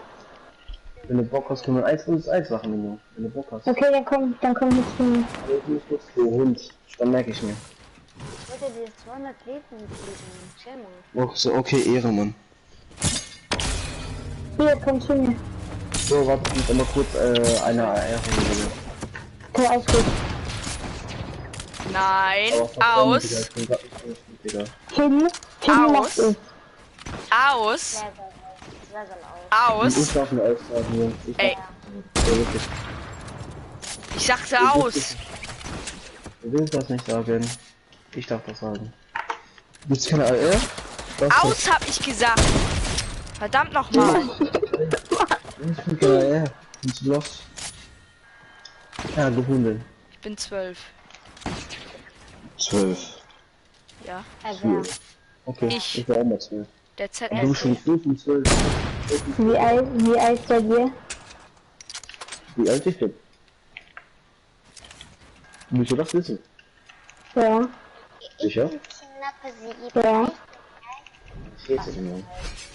Ah. Ja, auch das, Nein. dann kommen, ja, sorry, chill. Wir waren als wir Aus. öfters Elias machen, also gegen Elias machen. Looking zu, was Ja. Ey! Aber warte mal kurz. Ich muss kurz hier mein Handy ausmachen und dann mache ich das gleiche dran. Weil, sonst hätte ich ja nicht. Oh, was ist Mann! Hör auf, mich zu denn? bedrohen. Ja, wo ist man? Faden. Nein, Check. Ja, der war. Sehr gut. Ja? Was ist das denn? Schlürfsaft. Schlürfsaft von ich wollte Zombie gerade nett Letzten. sein. Was gibst du? Mama? Scammer gescannt. Let's go. Hast du aus dem Code? Ja? Oh, du bist ja cool, ne? Ja. Aus Syrien oder woher? Was? Elias, ich muss ausmachen. Woher? Du bist geboren oder Musst wie? du? Nein. Aus Dings. Du musst du kommst. ausmachen, Aus, Linus. bist du kurdischer Ja. Syrer oder was bist du? Elias, ich muss ausmachen, sorry. Ich kann nichts mehr leisten. Ich mach nur mal Was ein, hast zwei, du drei, denn? drei. Es besteht dann. Digga. Aber ich muss sie noch einmal hops. Digga. Alles gut, Digga. Nehmen. Ja, ich merke gerade, es tut dir nicht gut, wenn du so lange wach bleibst. Ich weiß, ist nur gerade so, weil ich. Ey, wenn mein Freund noch online ist, dann mache ich mit ihm jetzt die 48-Stunden-Challenge. Digga, 48 Stunden, das überlebst du nicht. Das Du überlebe brauchst ich. Du brauchst einen Schlaf. Komm her, Bruno. Komm her, ich bin der Allerbeste. Ich hab Komm. sogar 164 Komm. 3, 1, los. Oh Mann. Das war anders sein, ein bisschen, aber Geht doch. man kann. Digga. Du hast sogar eine andere Pump als ich. Ist mir egal, komm her. Das geht ja gar nicht. Ich will der Allerbeste sein. Pokémon. Ey! Das darfst du nicht machen, nur ich darf das. Oh, nein, ich brauche das so. Ja, was soll das, Digga? Da läufst du auch nicht. Ein Glück hier. Ich schwör. Nee. Digga, mein Aim ist halt komplett weg. Komm her, komm her. Ich glaub, ich muss mal gleich wieder ein bisschen Warzone spielen. Oh mein Gott, mein Aim. It's so bad, bro. It's so bad. Ey! Wir haben 20er hätten die verpumpt, Alter. Stimmt. Digga, mit was spielst du da? So, von einer anderen Liga, Digga. Von einer anderen Liga. Es gibt ja noch einen Grappler. Ich glaube, es hackt. Shockwave plus Grappler. Was ist das denn? Also, Digga, ich bin anders, Alter. Du bist was? Anders, Alter. Nein, finde ich nicht. Ich will nicht.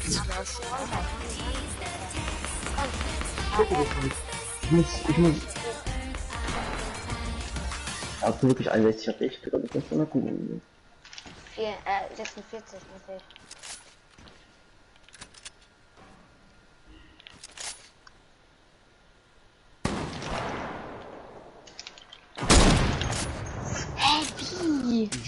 GG, du hast sehr gut gespielt. Ey, jetzt ist so etwas bei Fortnite, dieses Dings da. Ich hab gar keinen Bock mehr auf One-on-One, Jungs. Egal, ey, ich muss jetzt verlassen, ich geh jetzt auch rauf. Okay, hau rein, Junge. Ich bin nach Guten gleich. Abend, wünsche ich Ihnen. Danke. Viel Spaß. Außer rein, ey, ja.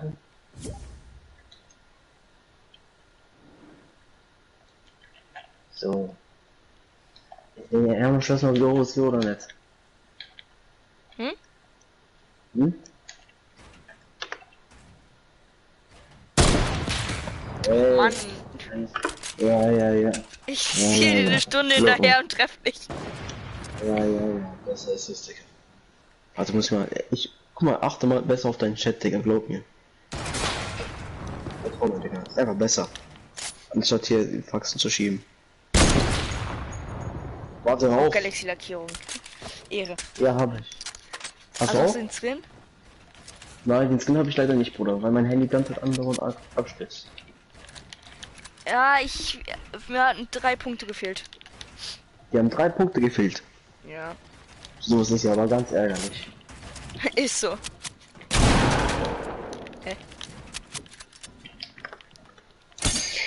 Der Herr die Leute vermacht. Was spielt ihr, Alter? Seid irgendwie. Das ist der Barrett. Nein, du hast überhaupt nicht gezählt. Nee, wirklich nicht. Guck mal, was du spielst, Alter. Leichte Aggression. Was ist das? Hä? Erzähl mal. Ich weiß auch nicht. Geht doch Ja, nicht. das weiß ich auch nicht. Du musst Abi zu mir sagen, okay? Sag einfach Abi. Du brauchst nicht Gears oder so sagen, sag einfach Abi, okay? Aha. Hast du verstanden? Sag einfach Abi. Sag mal Abi. Abi? Ja, dazu nennst du mich jetzt, okay? Okay. Abi. Ja, Lol. nix lol. Doch, lol. Nein, warte mal. Ey, Lara, der achtet gar nicht auf Chat. Ellie Abi. Scheiße. Ey, kleiner Mann. Aha. Kleiner Mann. Ich meine dich, ja, ich meine dich. Kleiner Mann. Ja. Ich würde dir warte, wie viele Abos? Nein, hast du? Du hast 281 Abonnenten Ja. und hast Zuschauer, ne? Ja. Weißt du, was die Zuschauer immer abmachen? Willst du es wissen? Was? Dass man nicht auf den Chat achtet. Das triggert einen, weißt du? Da denkt man so, ja, aber das ist. Ich bin hier gerade in Wenn voller man- Konzentration. Du sweatest gerade mein Leben. Ja, okay. Genau. Okay, das, also. Das hört sich ein bisschen dunkel an.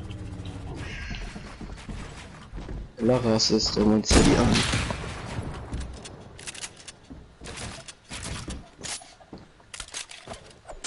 So, ich habe meinen Jungs noch mal kurz gemacht, Alter. Die auch gerne einladen, aber immer in so einem Eingangshammer. Und einzig auch.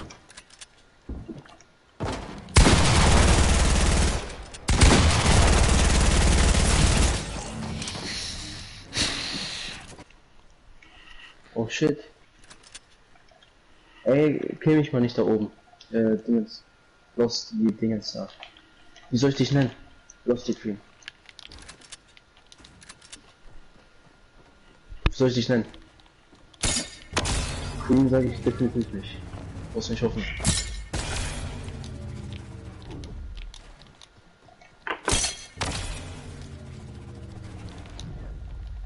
Oh shit, ne?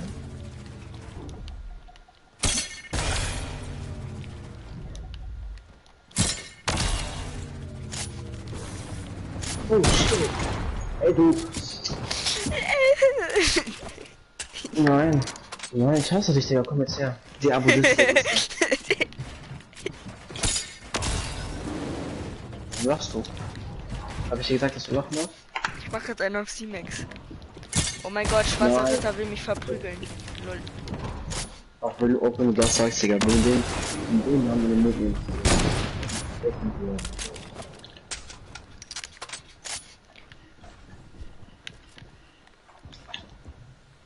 Ey, bist du 13 oder bist du jetzt 12? Hä?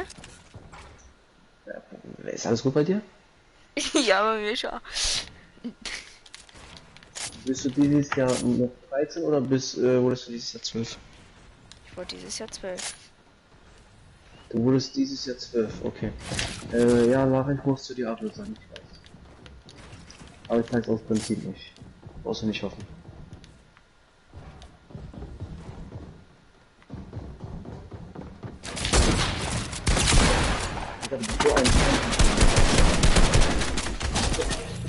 Hast du gesehen, ich hab da geleckt? Nein, das zählt nicht. Ich schwöre, das zählt nicht. Nein, das zählt nicht.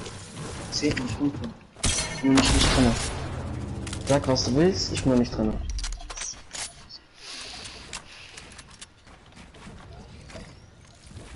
Kann King.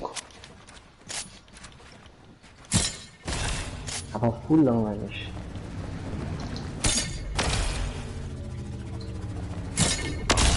Ey Laura, wie alt bist du? Wie alt bist du? Du bist 14? Ja. Wahrscheinlich. Das haben wir als wie alt. Ich will dich verarschen. Ja, kann das nicht. Was ist? Kann das nicht. Ich glaube schon nicht. Die Chance ist, ich glaube. Und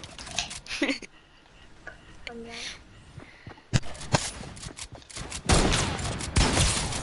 Digga, du bist so ein kleiner Keckkopf, ne? Ich schwöre auf alles, aber das ist nicht. Du hast bestimmt den richtigen Arm, aber ehrlich.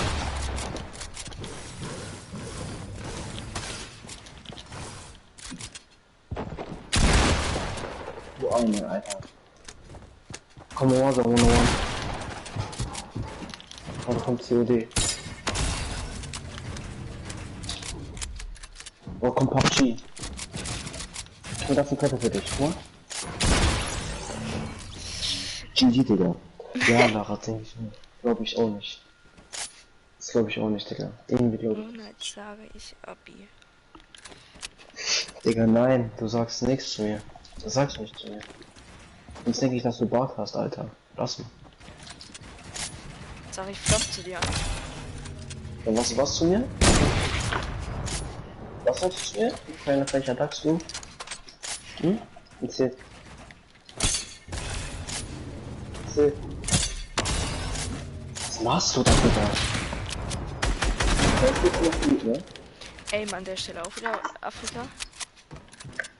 Ey, man macht keine Chat.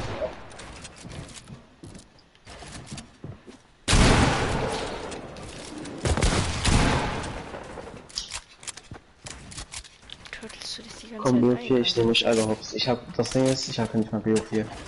Auch nicht.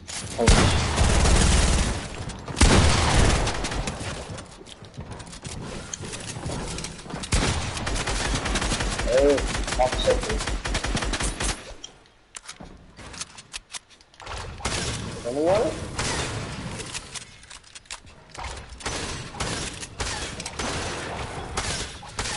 Oh, runter.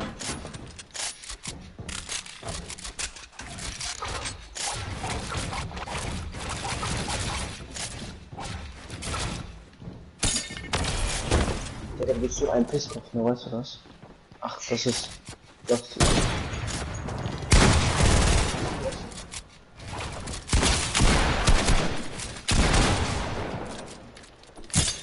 ich würde ihm Hilfe geben.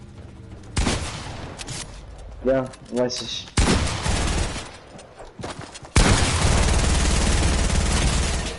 So, okay, mich jetzt auch noch. So. Du bist keine 14. Doch. Nein, bist du nicht. Doch. Nein, bist du nicht. Doch. Nein. Nein. Nein. Ich glaub nicht. Oh, Glaub ich nicht. Junge! Erzähl. Trickshot mit einer Pulsgranate, Digga. Du hast den ganzen Müll hier durchgeflogen. Hey. Ja. Sonst ist noch alles gut bei dir, ne? Ja, ist. Guten Auf welchen Morgen, Bundesländer Nachbar. kommt der? Aus welchem Bundesland kommt der? Aus welchem Bundesland kommt das? Schwöre ich? Dann antworte nicht, sympathisch.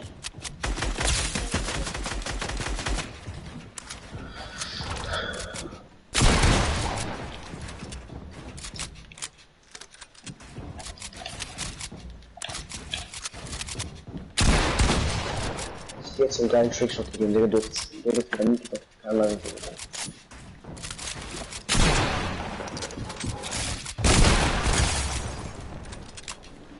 Krass Shot.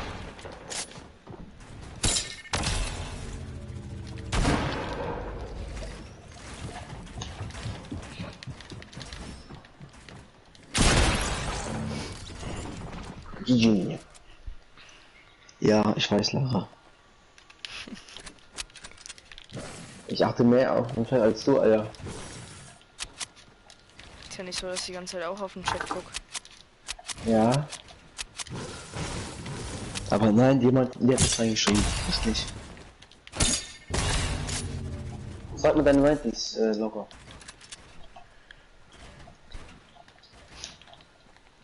Okay, perfekt. Ja, guck mal, wie er da schon gewartet hat. Ich hab zugeguckt, aber egal.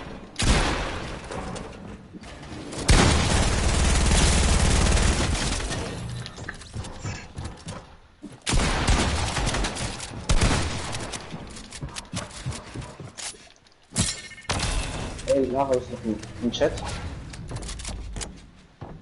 Oh, soll ich mal zeigen? Guck mal den.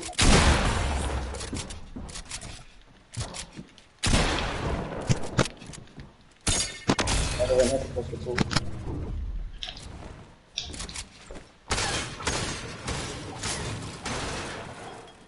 Bei mir nützt das nicht so. Der macht nicht so. Nein, er hat mich trotzdem geholt. Kennt ihr Musa? Wer ist Musa?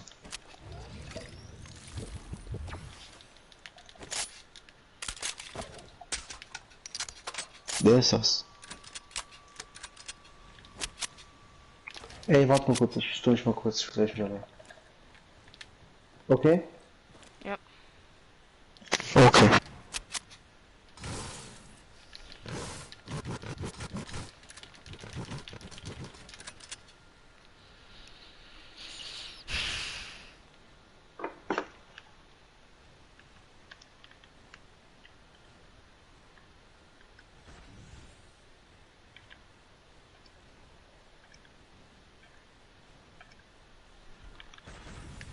Also soll ich den Games weiter machen?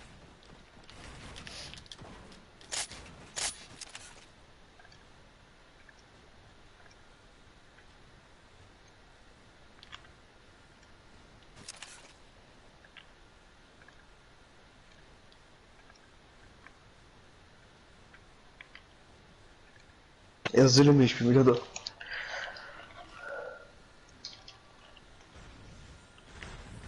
Sag mal jetzt, ey, Zombie Let's Play, aus welchem Bundesland kommst du? Schleswig-Holstein. Schleswig-Holstein, Junge. Schleswig-Holstein. Wo ist das nochmal, Digga?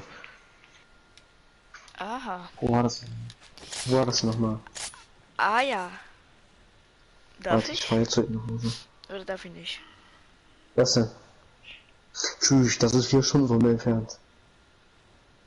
Fast 5 Stunden, Alter. Wir sind komplett andere. Ja. Neben Haramburg. Was? Haramburg?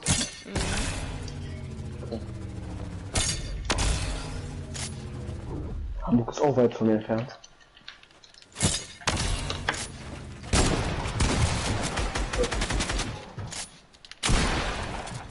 Und da fliege ich, Digga.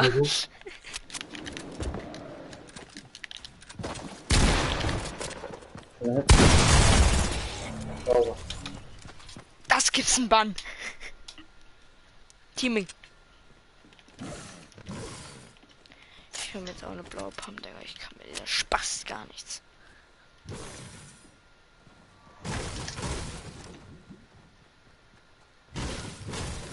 Ja, sehr lange.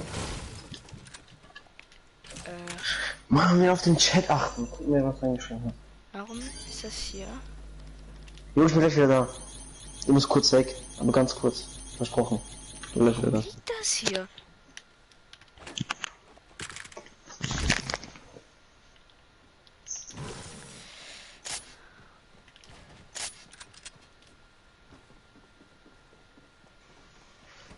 Boah, ich bin bester Armbrustspieler.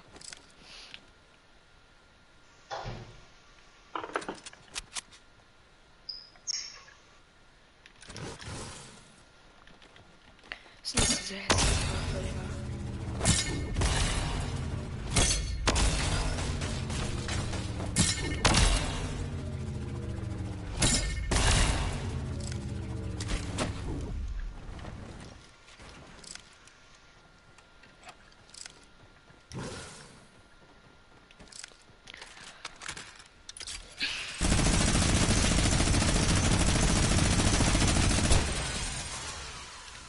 Da liegt sie doch.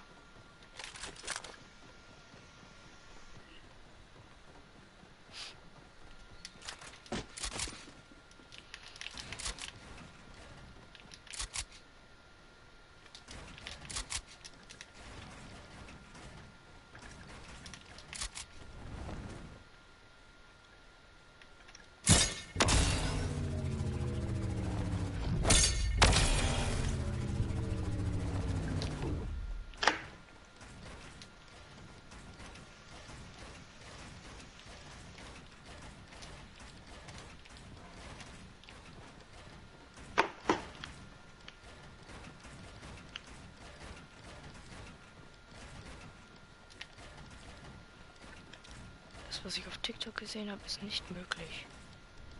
Nee, ist nicht möglich.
Der macht.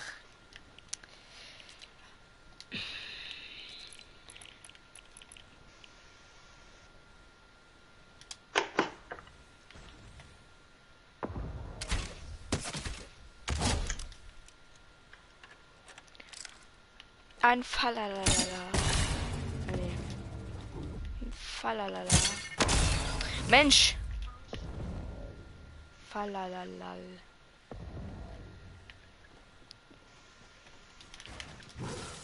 Bellel.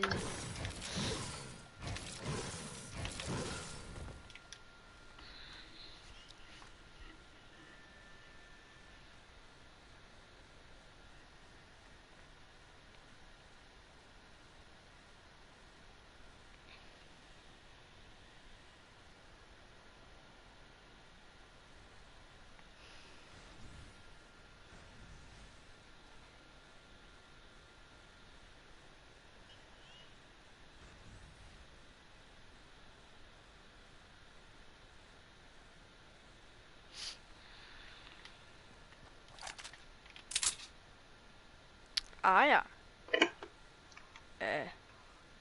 Was ist los mit... Warum geht die Waffe so schief?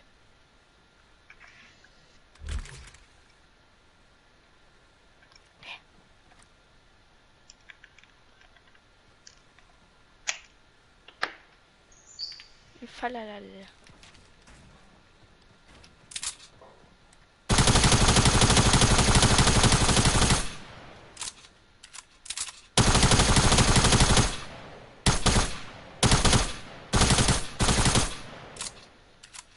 Lol. Schaden macht die.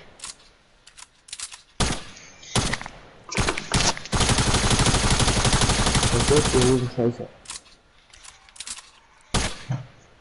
Hallo. Gar nicht. Okay.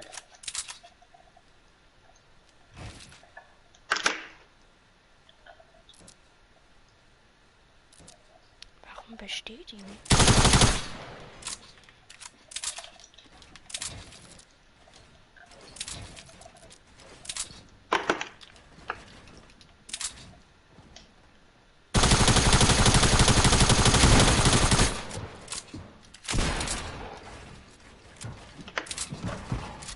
Der ist schon, wenn man nur eine Waffe hat. Set Moment.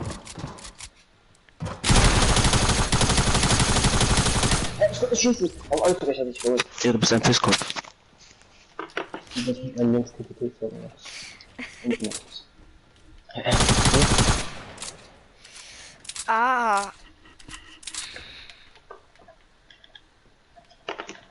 Ey, Pressure Boy. nö. Was soll ich erst sagen? Kleiner Mann. Hast das? Das ist doch gleich fresh. Auch nicht. Deutsch wird ist schlechter mit mir. Deutsch wird ist schlechter. Digga, stell mich mit Granaten ab. Was ist los bei dir? Was? Das ist der größte Kick auf YouTube. Ich räume ja auf! Guck Nein, nach komm, oben, nicht dann mehr. siehst du das Problem. Dann starte doch neu, du Fisch, du. Nö. So viel Warum Arbeit. nicht? Dann lass Map wechseln.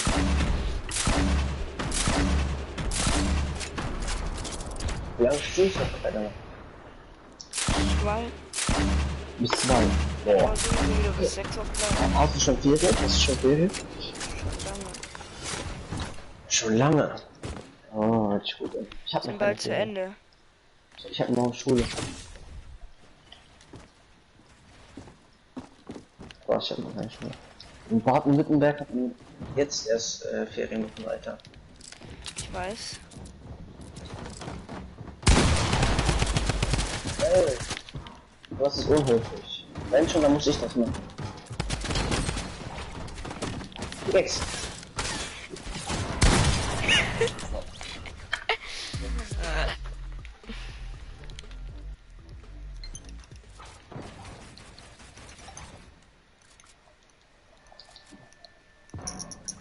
Ey. Erzähl mir. Was hast du? Probleme mit in Schule? Probleme mit Lehrer? Probleme mit was weiß ich was? Ich kann alles besorgen. Erzähl. Bitte, wer ist tot? Hä? Wer ist tot?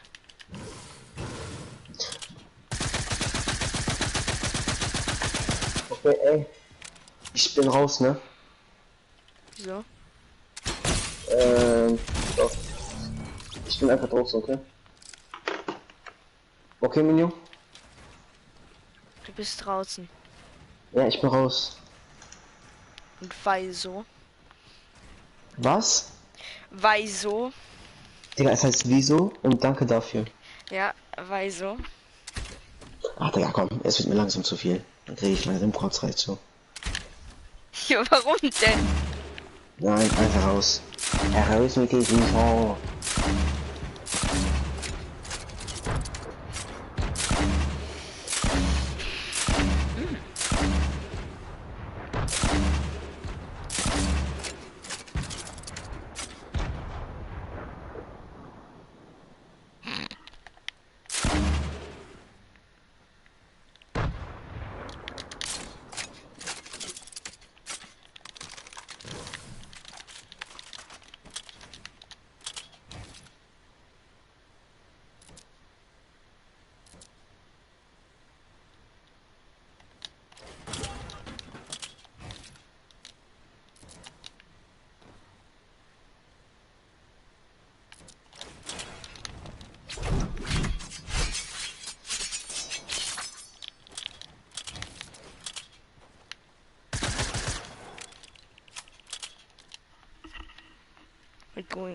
Going raus hier.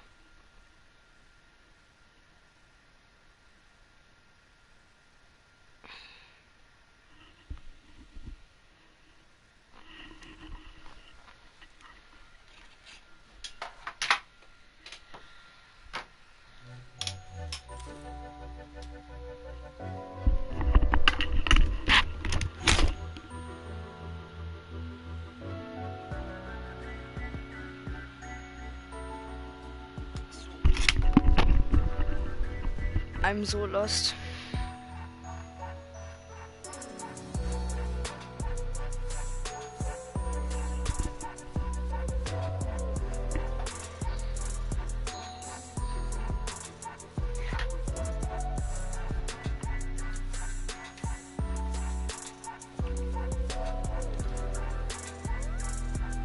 Scheiße. Ich will das angucken.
Kein Motocross, Alter. In that moment, I think me along with a lot of other people just kind of was like, all right, like word that's simply not enough anymore. We gotta do something, whether it's raising money, whether it's voting or all the above. Like it's we gotta do something, you know.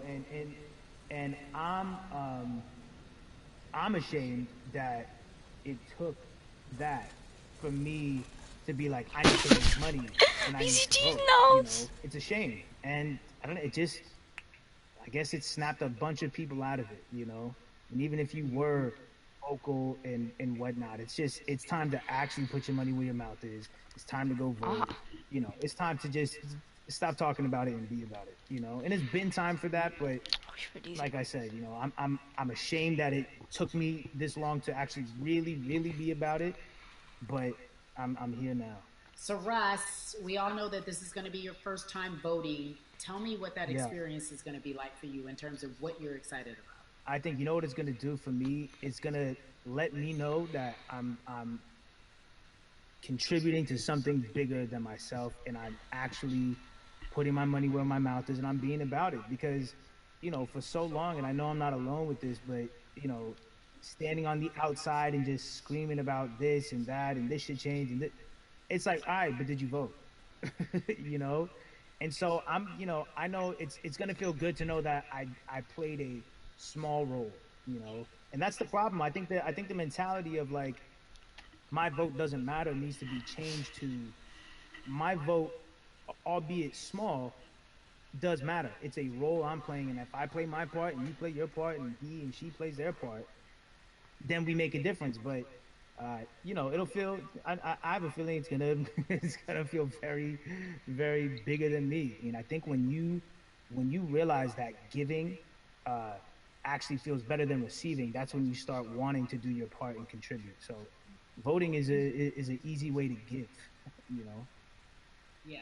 To whom much is given, much is required, and you have been given a huge platform, and we are so grateful for you, Russ. Philanthropist, artist, community activist, first time voter. We appreciate you for doing Yes. this, okay? Thank you. I appreciate y'all.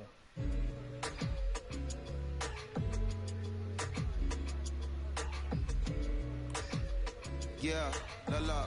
So, cities like Atlanta and Chicago have been at the forefront of the discussions, especially now in this country when we're talking about COVID 19 and systemic racism, as well as police brutality and what we can do in this country.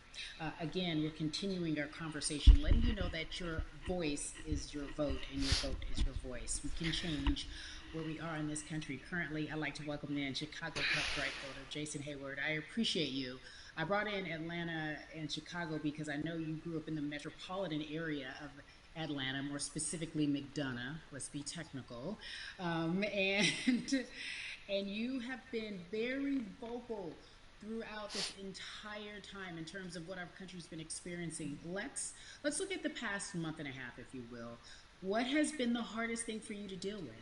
The hardest thing for me to deal with, Carrie, this last month has just been going from the virus shutting everything down to us being called to action. We've had multiple police brutality situations. We've had people protesting, wanting to get the message out.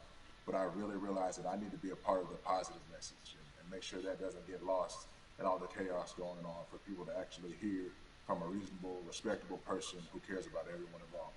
A reasonable, respectable person who cares about everyone involved, which leads us to More Than a Vote. It is a beautiful collective of Black athletes and artists. You are a part of that. Talk to me about why that's important for you right now and this be a part of that collective. To me personally, it's important to be a part of that because I've somewhat used baseball and my craft as an excuse to not get more involved in voting.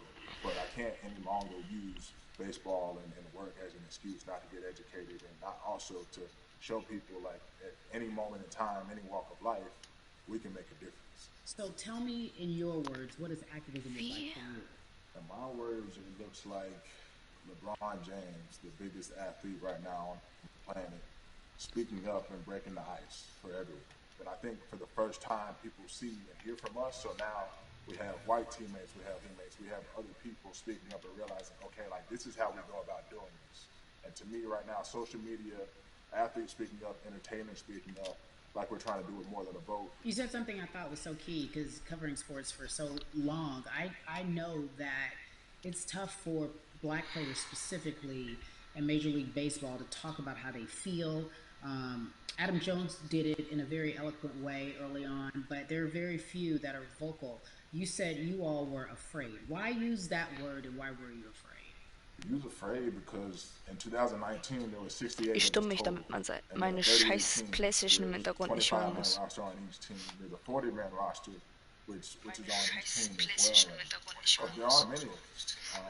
So we're outnumbered in that sense, but not always in a negative way when Digga, it comes to die our ist voll teammates in laut. our clubhouses. But to get to this point, you have to move a certain way. You got to be Das careful hört what man you ja mal say. You mega. can't ruffle feathers.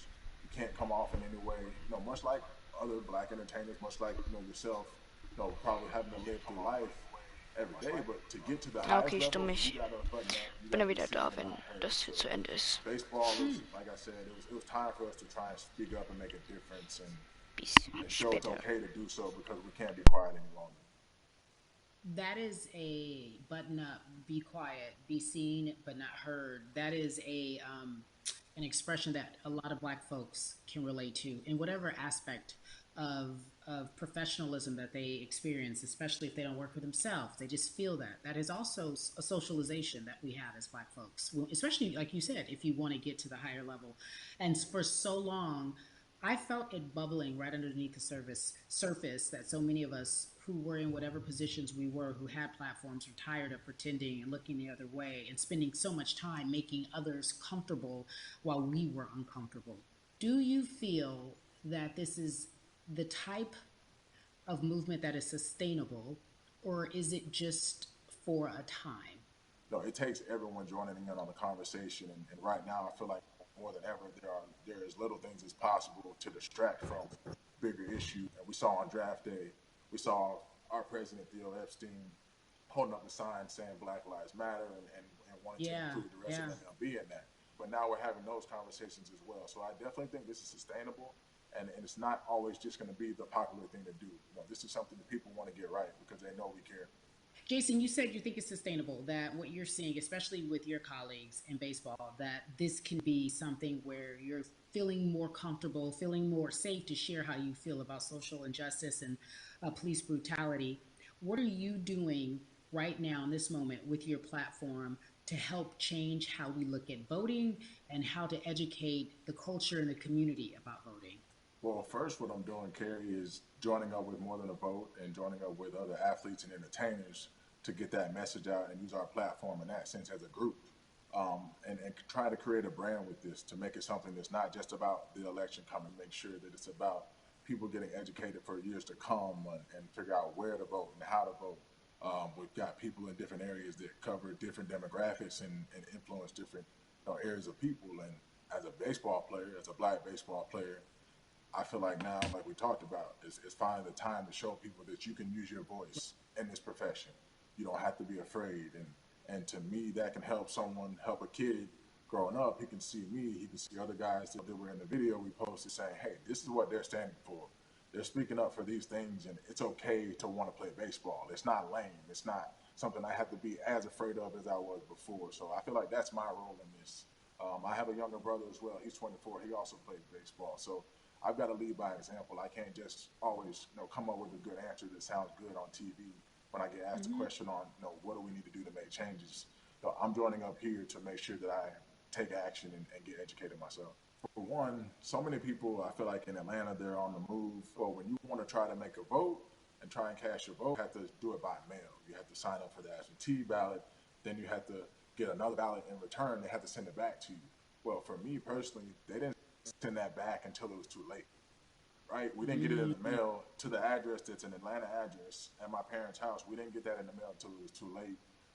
And then from other friends and family that are still in Georgia right now, I just hear about them being held in lines too long and trying to get off work. And we know how it is for any family, but let alone a black family in the city or in the suburbs trying to take care of their family and trying to provide for them. You try to get off work, and then you're like, wait a minute. You start looking at the clock. It's like, oh, this is not going to happen today, right? And so I saw, Mayor Keisha Bottoms, reach out via social media to people and say, hey, no, I'm going to address these issues right now. I need y'all to stay in line to cast your votes. Keep hanging in there. So to me in Georgia, that's what that looks like. Well, it's interesting that you even bring that up because there have been all these images specifically from Georgia, because that's such a battleground, where you see people, especially when it came to the primaries, doing whatever it takes. And this is real life voter suppression that you're talking about. It's been happening for decades. It's not fake. What you're saying, these examples of sending you your ballot too late after the fact or shutting down the polls at 6 o'clock while people still are in line, that's a real life issue. There needs to be some type of change. And I think that what we're doing right now is fair. But the idea of voter suppression, do you think that that is well known, especially with folks, within the generation, your generation? I think it's known in our communities, right? I don't think it's spoke on enough. I don't think there's been enough light drawn to it. Bring it to light. Let people hear about it. Let people learn about what that looks like, and get more people to say, okay, look, like this is going to happen. We have to expect this, and we can no longer make the excuse. We can't say they didn't warn us. Jason, everybody knows, or it feels as if everyone knows that the time is now. America's paying attention to us. We have their eyes, we have their ears. If you look toward the future, what are you most excited about in terms of seeing a change? I'm excited about how fast the word is traveling. The word is being spread right now. The biggest athletes, the biggest icons, biggest entertainers are doing their part. But I'm also seeing people out there on the streets doing their part. When so many things got lost, could have very easily got in the commotion when it came to protests, and you saw rioting, you saw looting. People still stood their ground, and people still went out there and said, "Look, we're doing this for the right reasons. We're going to come together. We're going to use drones. We're going to use social medias." I feel like this is a new wave of getting things done the right way and just spreading the message. You're right about that. And you're right. People are spreading the word unapologetically. We out here. We doubling down. Thank you so much. I appreciate you. Right.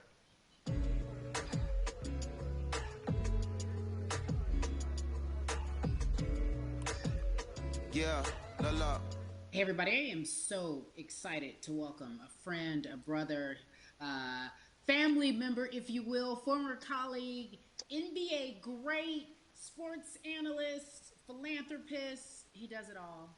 And he's here to give us his time and his platform to talk about something that is so important, that is voting. Everybody, welcome Jalen Rose to We the People. Talk to me about how important it is for the people who know you and love you and look up to you. Why is it so important that you use your platform to talk about voting? Initially, we have to get past the stigma of the mental systemic racism that comes with the presidential race, governors, mayors, senators, judges. We've been conditioned to believe that our vote does not matter. So usually when we looked up at all of those races and people that were running, not only did they not look like us, we didn't believe they were there to represent our best interests. So therefore, as a collective, we didn't mobilize until Barack Obama, and we felt a sense of hope that finally our country is going to do something that we felt would never happen in our lifetime. And I remember being at the inauguration in 2008. I made sure I was there. And we voted. In 2016, we didn't vote, Carrie. We didn't vote. And so many people try to make this political. This is not political. Me telling somebody to vote is like telling somebody to pay taxes. So that's one, getting over the stigma of nobody is going to represent our best interest. And then number two, the reality is that the person that gets the most votes doesn't necessarily win the presidency. That's uncomfortable right there, because that's actually what took place in 2016. The Electoral College chose the president. And if you put all of their pictures up, I'm pretty sure they look a lot more like each other than they look like you and I. How about that? And then the third thing, especially in urban environments, oh man, they create barriers for us, Carrie. It's like you got to jump over the fence, you got to run past the dog, you got to jump on the hood of the car. The lines is 5 hours long. You get up to the poll and they don't work. Elderly people working in the city, while they got the young people who understand technology working in the suburbs. Like, these are all systematic things that try to discourage us from voting. And then finally, we don't have a day off to vote. We need to work. So we don't get a day off. It's going to be a full day, and I got to work to pay my bills. So you know what I'm going to do? I'm going to mail in vote. And you know what you want people to realize? That counts too. So your vote will be counted if you're able to mail it in. So those are a few things that I hope that we can do and mobilize. And shout to LeBron and his team. Shout to you and everybody involved. We will make a difference. Well, let's talk about more than a vote. There is a Black collective of athletes, of artists coming together and saying voter suppression is a real deal, especially in the Black community. When you just talked about, I got to work, so I can't go vote. And then when we do get in the booth, just in case we don't have to work, do we know who we're voting for? Not only do we have to vote, we got to be educated. And it's not always even about the man who's in office or the woman who's in office for president. It's about your local elections. It's about the people who are your DAs, your state DAs, like the people who actually make change in your community, who will change police brutality, who will make sure that your community is taken care of, who will defund police and hope that they can help you in stopping police brutality. So talk to me about why you decided to be a part of More Than a Vote and what it actually means. Well, it means a lot to be involved with such an impressive collective as you mentioned. And I've said this multiple times, and I know it can be uncomfortable when I say it, but a lot of times we have to get to the root of the issue before we find a solution. And the quote was, I wish America loved Black people as much as it loves Black culture.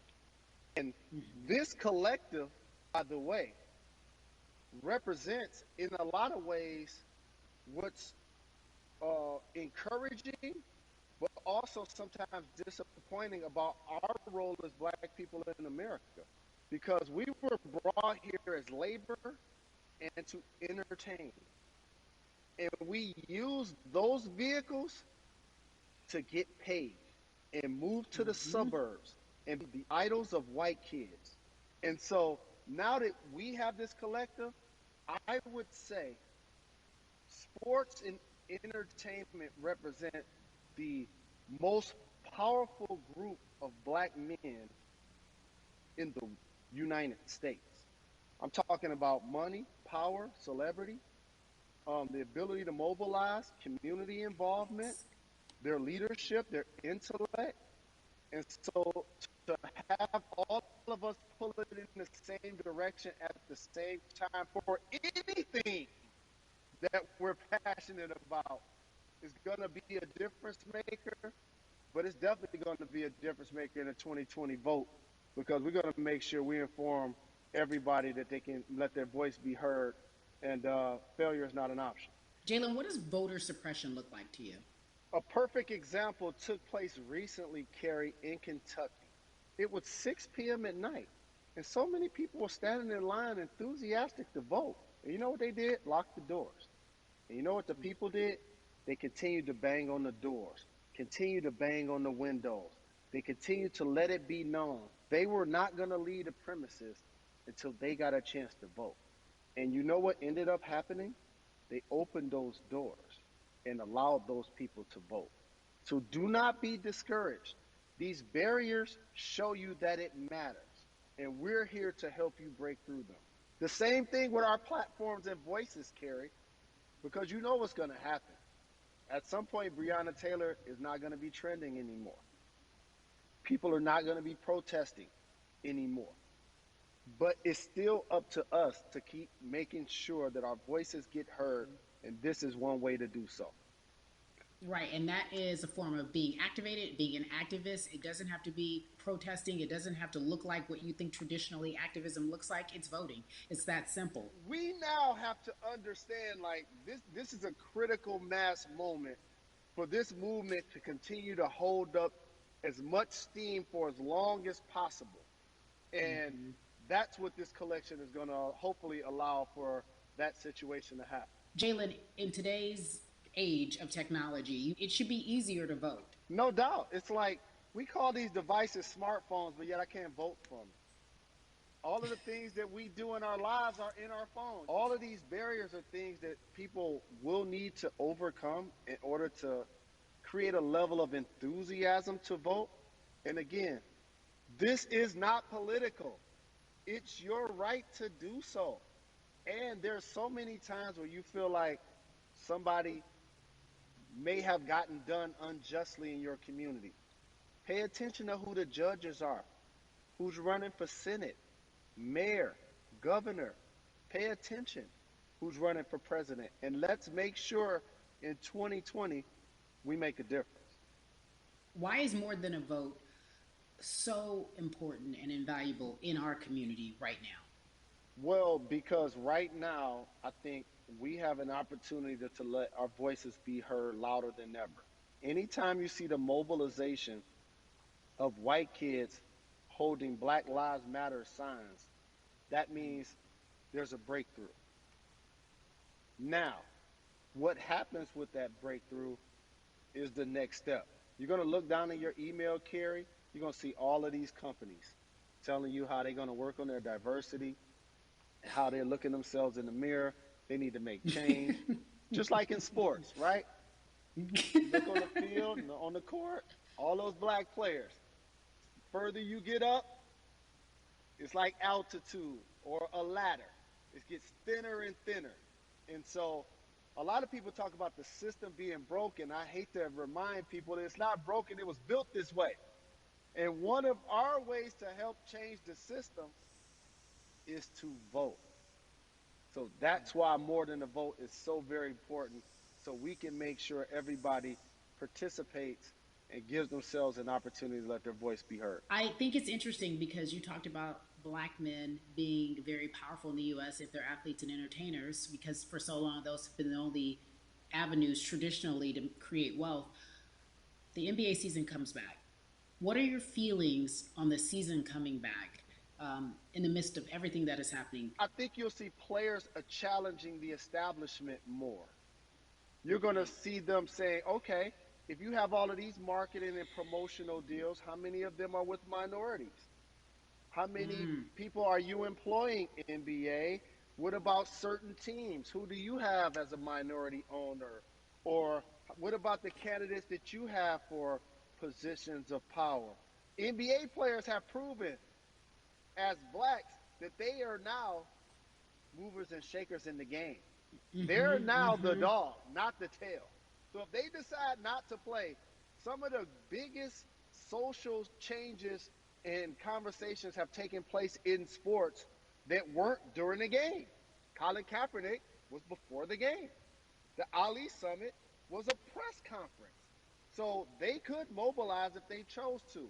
But when and if you do play, challenge the league. Black Lives Matter on the jerseys.